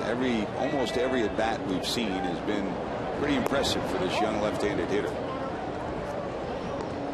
Well, he's not a free swinger. I mean, that's the one thing that separates him from most young players that are only a couple of years removed from the amateur draft. He's got a good idea of the strike zone. And he sees the ball well. I mean, I take a look at a hitter and see how he takes a pitch. See how he takes those marginal pitches that are, you know, maybe they look like a strike coming out of the pitcher's hand. He doesn't really flinch much. He's got a decision early on as to whether he's going after it or not. Here's the 2-1.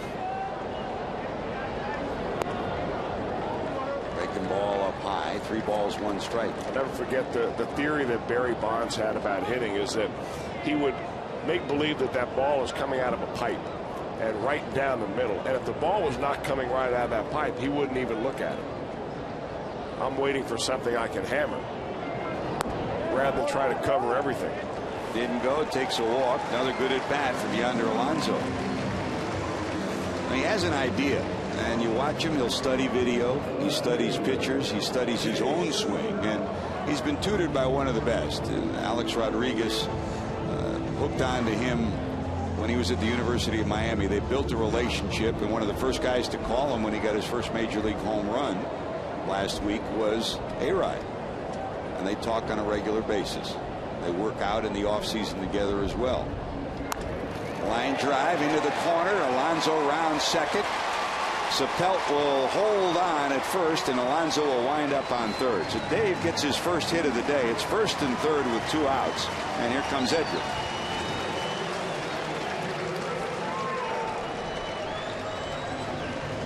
Well, again, very aggressive early in the count. Dave Sapelt this time stays behind the ball very nicely and rips it down the right field line. Tell you what, that kid comes out of the on-deck circle ready to reel that lumber.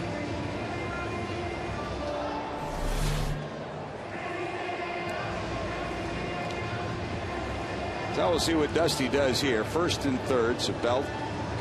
Base stealing potential. Renteria, though, great at handling the bat to the right side, and you'd almost like to leave him that hole. How many times over the years did he burn the Reds with a ground ball to the right side with a runner at first for a run-scoring hit? Did it twice in the postseason to win World Series, too. Edgar today. Grounded out, grounded out, grounded out.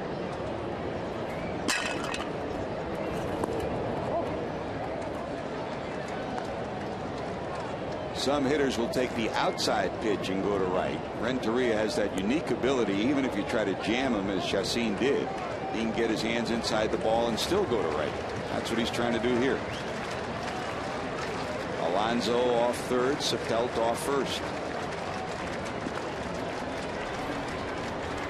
And Joey Votto on deck.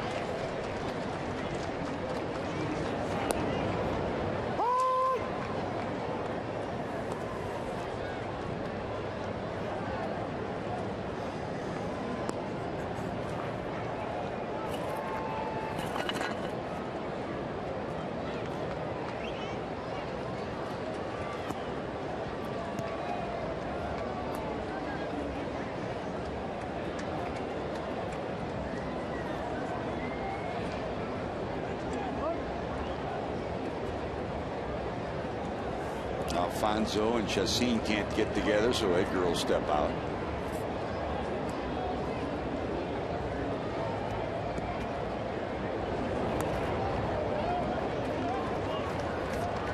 And Renteria ahead in the count, 2-1.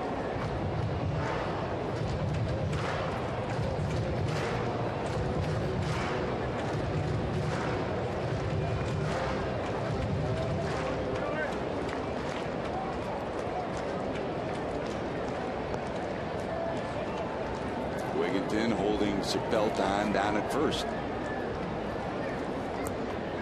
Head in the count. See if the Reds put something on. Not going. Edgar. They jam him again. He fouls it off. 2-2. Well, this number 2 hole for Edgar Renteria is by far the spot in the order that he has batted more than any other. Got 1,100 games batting in the number 2 spot, and the closest to that is that in the number 7 spot, about 340. And he has had some monster years.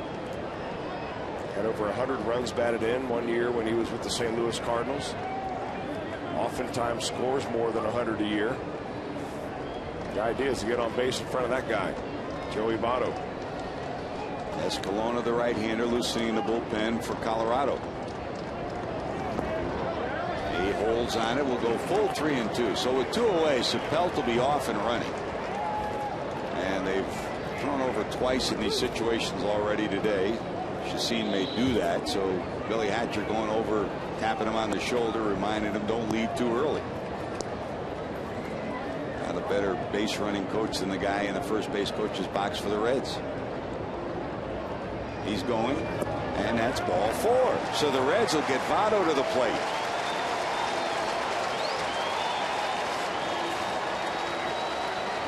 And out comes Bob Apodaca trotting out. Not Jim Tracy, so it's Apodaca, and he looks like they're going to give him the chance if he says he's still got some gas left in the tank to face Votto. Well, he's only thrown 90 pitches, but this inning looks a lot like the inning that the Rockies mounted a threat against Johnny Cueto in the 5th. 7, 8, and 9 due up. Retired the first 2, no problem. Then a walk to the pinch hitter. A base hit by Sapelt. Another walk, and you've got the bases loaded. So it looked like a real easy inning.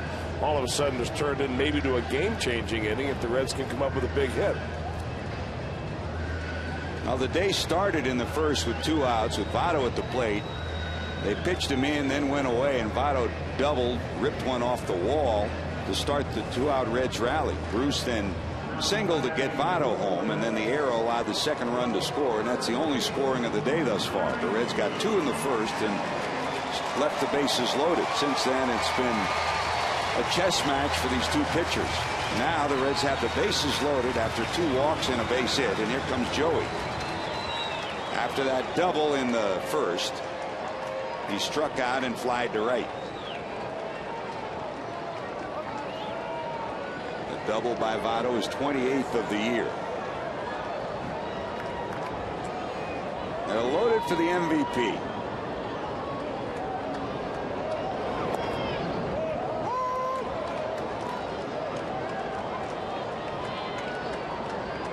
Last time he started Votto off in and went away. This time he starts him up and away.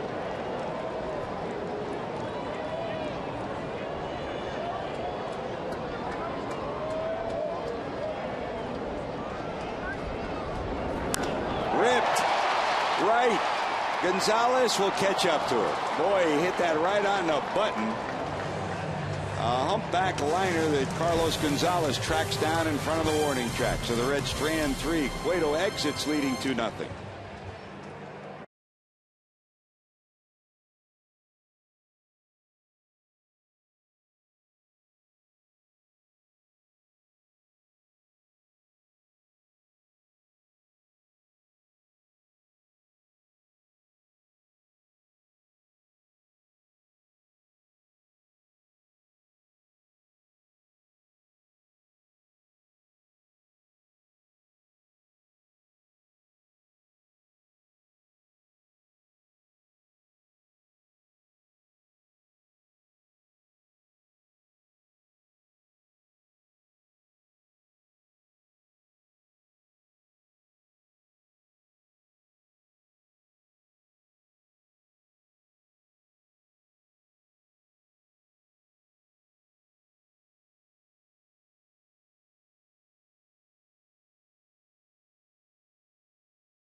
Light, cold, hard blast. Remember this swing? Glenn Allen Hill, one of the longest home runs ever at Wrigley Field, and out of Wrigley Field across the street. They measured it, and I'm not sure they ever got it right. That was over 500 feet. They labeled it at 400 plus, but that was a monster hit. Glenn Allen, one of Dusty Baker's favorite players. They still have remained friends for many, many years. And he's now the first base coach for this Colorado Rockies team. He could hit some. The Coors Light cold hard blast.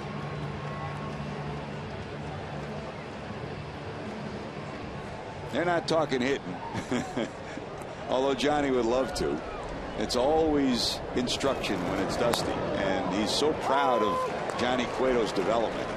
Cueto has pitched brilliantly today, allowing only 3 hits and no runs. He'll turn it over to the Cuban Missile. Aroldis Chapman, his 37th appearance. You see it, 34 innings and the strikeout. When you're more than 1 strikeout per inning, you know you bring it. Well, you got some good stuff. I mean, Aroldis Chapman has really turned the corner now that he's using his breaking ball nearly as much as he's using his fastball. I mean, when he first came on the scene, it seemed like, you know, it really was a circus sideshow. People would take pictures of the radar gun reading on the scoreboard, you know, when it would lock up there at 101, 102, 103. But he's been lights out ever since coming back up from Louisville.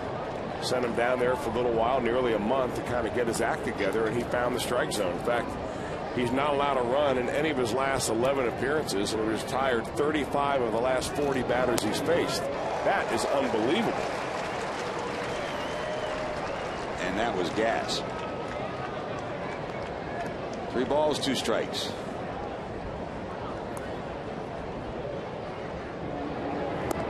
That's going to be up high and a leadoff walk here in the 8th inning.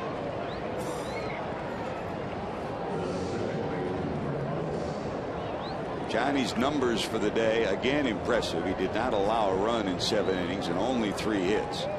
So he will maintain his spot atop the ERA leadership board in the National League.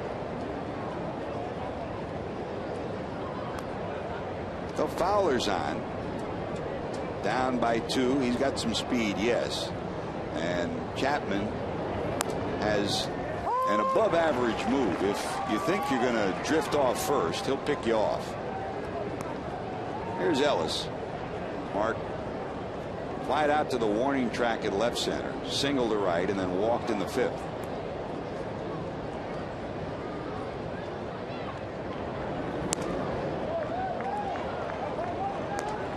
On ball, 1 strike. Well, Chapman has Dexter Fowler kind of dancing back to the bag when he lifts his leg up. The scouting report on Chapman is he's got a very good move. In fact, he's picked off a couple of runners who haven't even been stealing.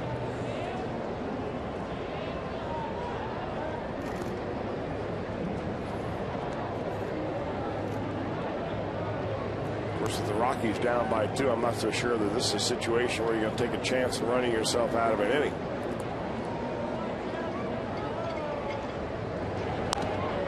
Pop back and out of play behind home plate. I mean, when other teams have mounted a threat and a rally against the role of Chapman, it has normally been his own undoing. It's not like they've strung together hit after hit after hit. He'll walk a few guys, give up a hit, walk a few more, and pretty soon he's got a peck of problems. But it's been a long time since that has happened. Remember, the Reds have 3 lefties in the bullpen right now with Travis Wood called up. Dobre and Chapman along with Wood. And also remember, as we go to 8 and 9, that not starting today is Todd Helton, the left-handed guy who's sitting on the bench, and one of the best hitters in the league, Troy Tulowitzki, from the right side. Iannetta also available. So the Rockies have some firepower for these final 2 innings. And that's through on the left side for a base hit. So a walk and a base hit. The tying runs are now on.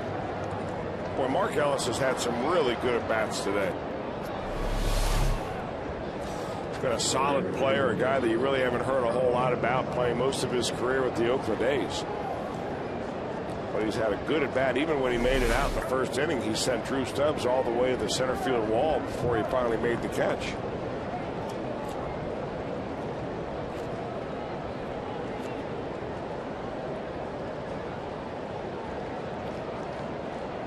Hernandez and Renteria will talk to the young left-hander as Gonzalez comes to the plate. You know, normally it's a third baseman that takes the sign on what kind of bunt play you're going to play defensively. But with Carlos Gonzalez up, I doubt that he's up there to bunt. So Gonzalez, or Edgar Renteria, went in there along with Hernandez to kind of talk it over with Chapman, as far as a little bit of a pep talk, rather than say, okay, you've got the third baseline in case Cargo drops one down. Gonzalez today hit by a pitch, bounced out and struck out. Big swing. He is 1 for 2 in his matchups with Chapman thus far.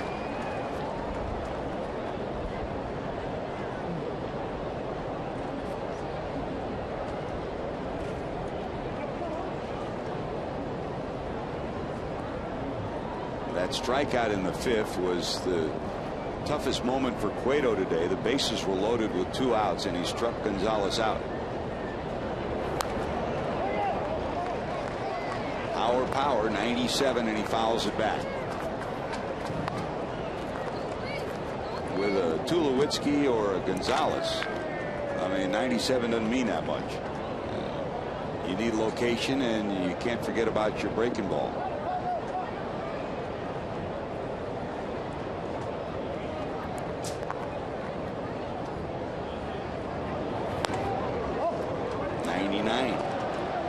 See, he's got you watching the scoreboard, George. Get your camera out. Here comes 101. Setting him up for a little slider down and away.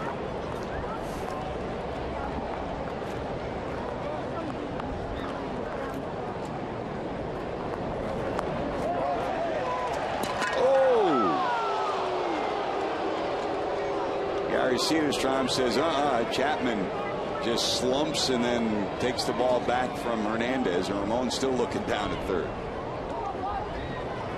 2 balls, 2 strikes.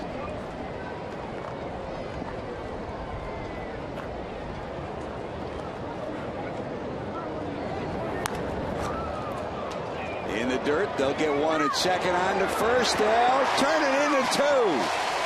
Yes, sirree. 6-4-3.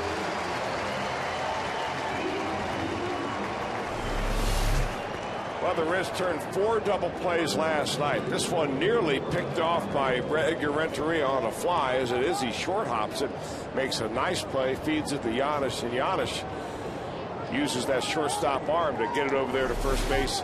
Lickety split to get that double play.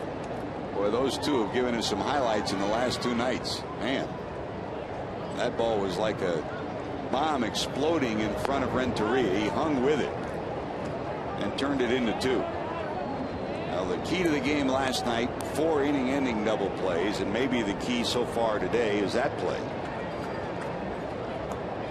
So Fowler goes to third, but now 2 outs, and here's Alfonso.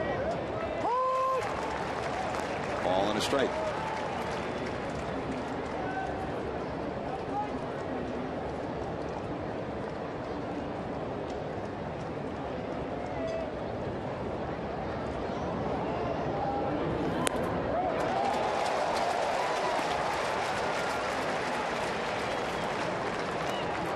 Chris, you and I were there in San Diego when he came in, and people weren't even watching the game, and he hit 102, 103, 103, and all of a sudden at a ballpark, how many times you've been there where people never watch the game? Everybody was watching it that day, as they do right here.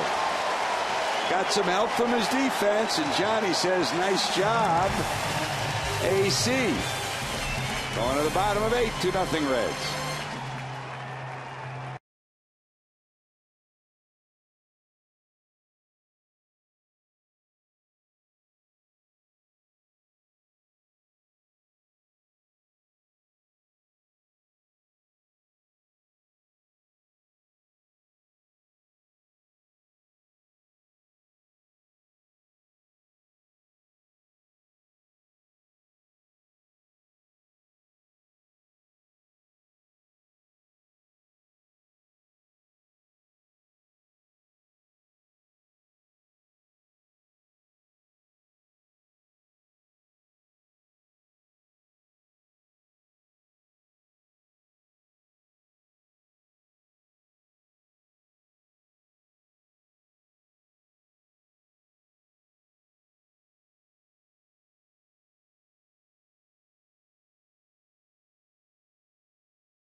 Hanson dog, time for our John Morrell hot dog play of the game.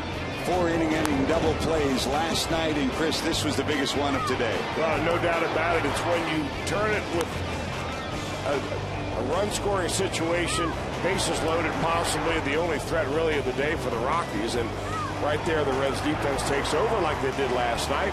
Aroldis Chapman takes care of the rest of the inning with a strikeout, and just like that, the shutout is intact. Yeah, there are 3 components to that. Number 1, Chapman. You want to keep the ball away from Gonzalez. He does that, so Gonzalez goes the other way. And a tremendous job by Renteria to smother a ball that explodes in front of him, and then that shortstop arm of Giannis to turn the double play. I mean, a normal second baseman has a tough time turning that. Only a Brandon Phillips or a Giannis can turn that, and they beat the speedy Gonzalez by a half a step. Here's Jay. Bruce singled in a Reds run in the first, struck out. Hit his 22nd double of the season in the 6th, was left stranded, and here he is hitting in the bottom of the 8th. Come for the Reds, stay for more fun. Make it a home run weekend and visit the Reds Hall of Fame and Museum. Book your trip at CincinnatiUSA.com. Third multi-hit game in the last 4 for Jay Bruce. Single and a double, 2 for 3. As you said, Chris, he'll go hot, and he's hot now.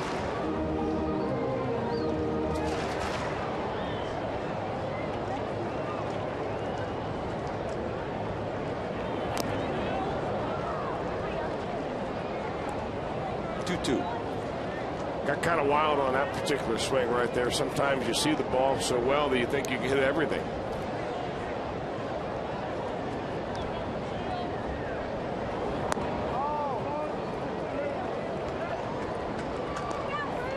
And you're talking about Drew Stubbs, that back arm, and I talked to Carney Lansford, who came up when he came up. He and his brothers all learned from his dad, and they always had, just like Jay, that left arm back up, or right arm if you're a right-hand hitter. Here's the 3-2. High in the air down the right field line, curving, it'll go out of play.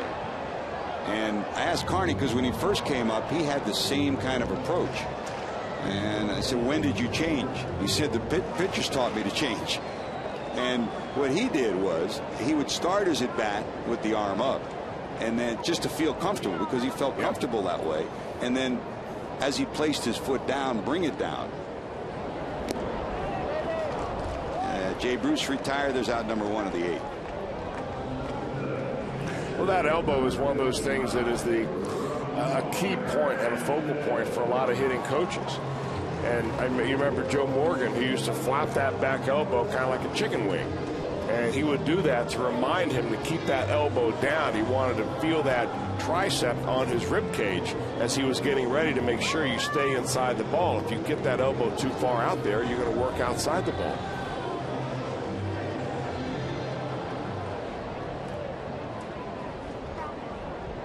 Here's Ramon, singled, struck out, grounded out, 1 for 3. That last swing by Jay Bruce, see how high that elbow is up here. It's kind of, and that the tilt of the shoulders is really what gets you, because it causes a long loop for that swing to finally get that bat all the way around, especially on a fastball. You know, when you talk to some hitting coaches, they say the elbow's not that big of a deal.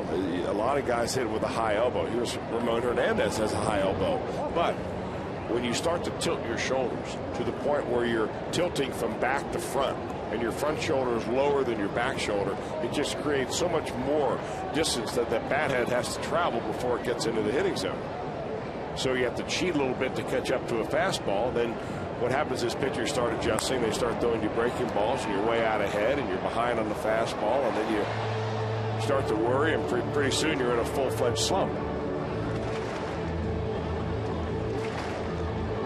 Sounds like your golf game. A constant slump. Where are you playing tonight? Wherever they'll take me. Perfect day for it. We hope you get to break out the clubs after a victory here. Hope to take the kids out and play a little bit of Triple Crown today, George. Nice. A little rain out there has made that course a lot better shape now, like all the courses in the tri-state area. Hope to get you out there one of these days. As long as there's no water within 50 miles of when I swing. I still got the baseball swing, unfortunately. That's all right. You can bring the high tees. Worst slice in the game. Get to keep your elbow down. That's why I bunted a lot. 2 balls, 2 strikes. You got to play Medina, huh?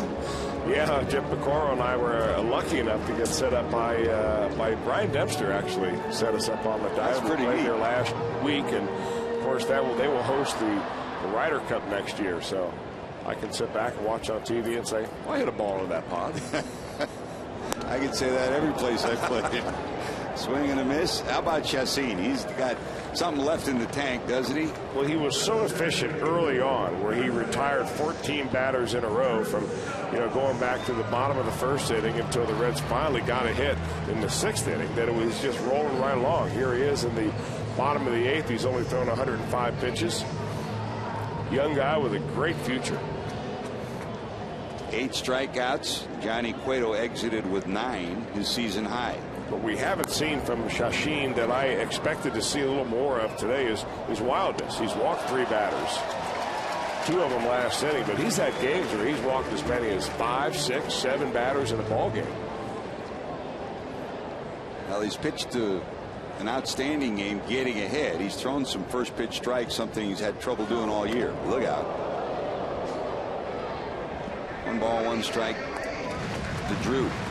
Stubbs reached on an error that allowed the second run to score for the Reds in the first, and then struck out looking, struck out swinging.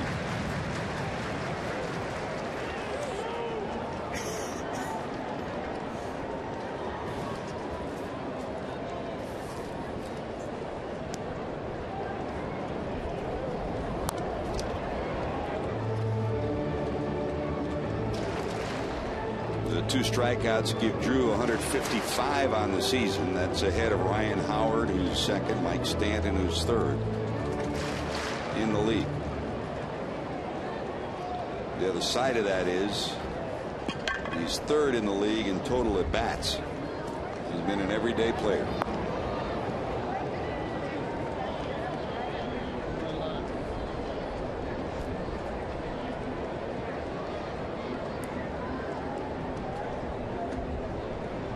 Two.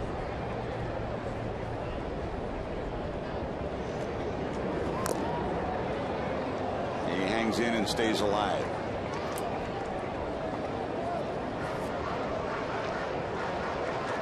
Looking at the ninth, Seth Smith, the number 5 hitter, Chris Nelson and Ty Wigginton are due up, but remember, Tulowitzki and Helton and Ionetta are all still available for Jim Tracy.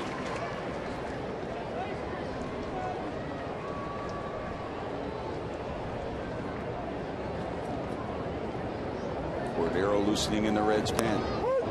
9 strikeouts for Cueto, 9 strikeouts for Chacin. It's up to the bullpen now. Cordero's on his way in.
Drive of the game. Jay Bruce up the middle. That was meant a run for the Reds as Jay Bruce comes around and plays Joey Votto. Bruce with a couple of hits on the day, a couple of strikeouts, a run score. That our Nissan drive of the game, Jay Bruce. Hey, don't forget this week on Fox Saturday Baseball, Pirates look to gain ground in the NL Central as they take on the division-leading Brewers in Milwaukee. This week's telecast of Fox Saturday Baseball begins at 4, only on Fox. It's been a long time since the Pirates have been on a Fox game this late in the year. Yeah, boy, boy, right after the Reds left town, they have had a difficult run. They really have had a difficult run, but you still have to admire what Clint Hurdle has done with that ball club. Francisco Cordero looking for save number 22 this year, 312 in his career. And a 2-run lead to protect. Here's Seth Smith. Smith bounced out, struck out, and flied out. I tell you, Chris, if I'm voting for manager of the year right now, you don't find a manager of the year right now. It would be Clint Hurdle with the job that he's done down in Pittsburgh. He's been outstanding. This one hit a ton to right. Bruce, all he can do is turn around and look at this as Smith gets his third home run of the series. A tape measure shot on the moon deck. Baby. It's a 1-run ball game.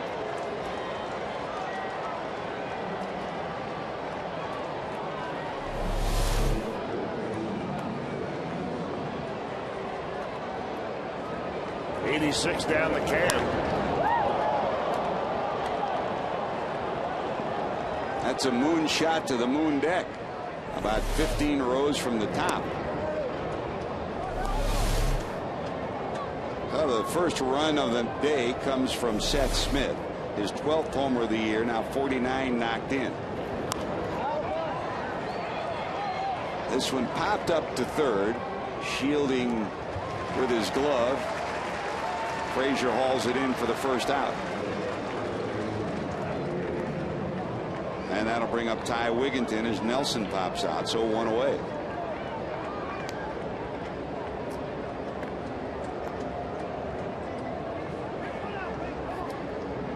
Wigginton today walked, popped up, and grounded out. Wigginton against Cordero is 2 for 5 and a home run in their previous matchups.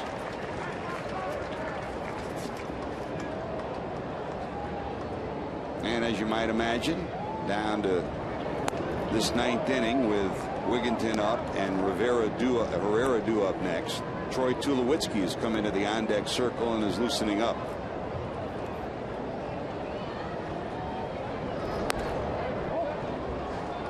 That's a little high, 2-1. Yeah, back-to-back breaking balls that left them up in the zone. Cordero just not finishing off that slider.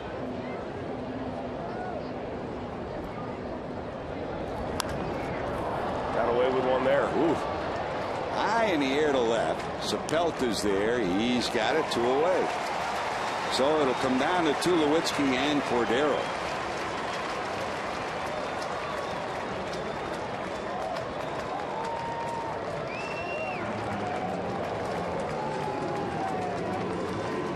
Last night, Cordero came in the 9th inning. He got Iannetta to fly out. And then those 2 ground balls from Fowler and Nelson got him out of the inning. Well, the Reds have been so bad against the Rockies lately that Tulowitzki has only faced Cordero once in his career. And he's 0 for 1 against him. He gets ahead, strike 1. Tulowitzki hit 4 bullets last night. 2 hits and a homer and 4 hard hit balls. Looped. Votto got it. He got it. Joey Votto robs Tulowitzki of a hit and puts a capper on this one that'll give Johnny Cueto a win. And the Reds, how about that, Chris? 2 in a row. Here's a look at the last out. Well, Joey Votto playing way off the bag at first base. We've seen that a lot. He gets in it. Dusty Baker, congratulations to the Reds manager. That is win number 300 as a manager of the Reds. Johnny Cueto nails down another win, and the Reds have put 2 together in a row. Well, just a step before that, it was the bench coach for the Reds, Chris Spire, that moved Votto over that extra step, and boy, did that make a difference. Spire positions him perfectly. Votto makes a great snare. Cueto gets a win. Cordero gets a save, and the Reds are on the smiling side of a 2-1 victory. Whole lot more to talk about as Dusty celebrates his 300th win as a Reds manager.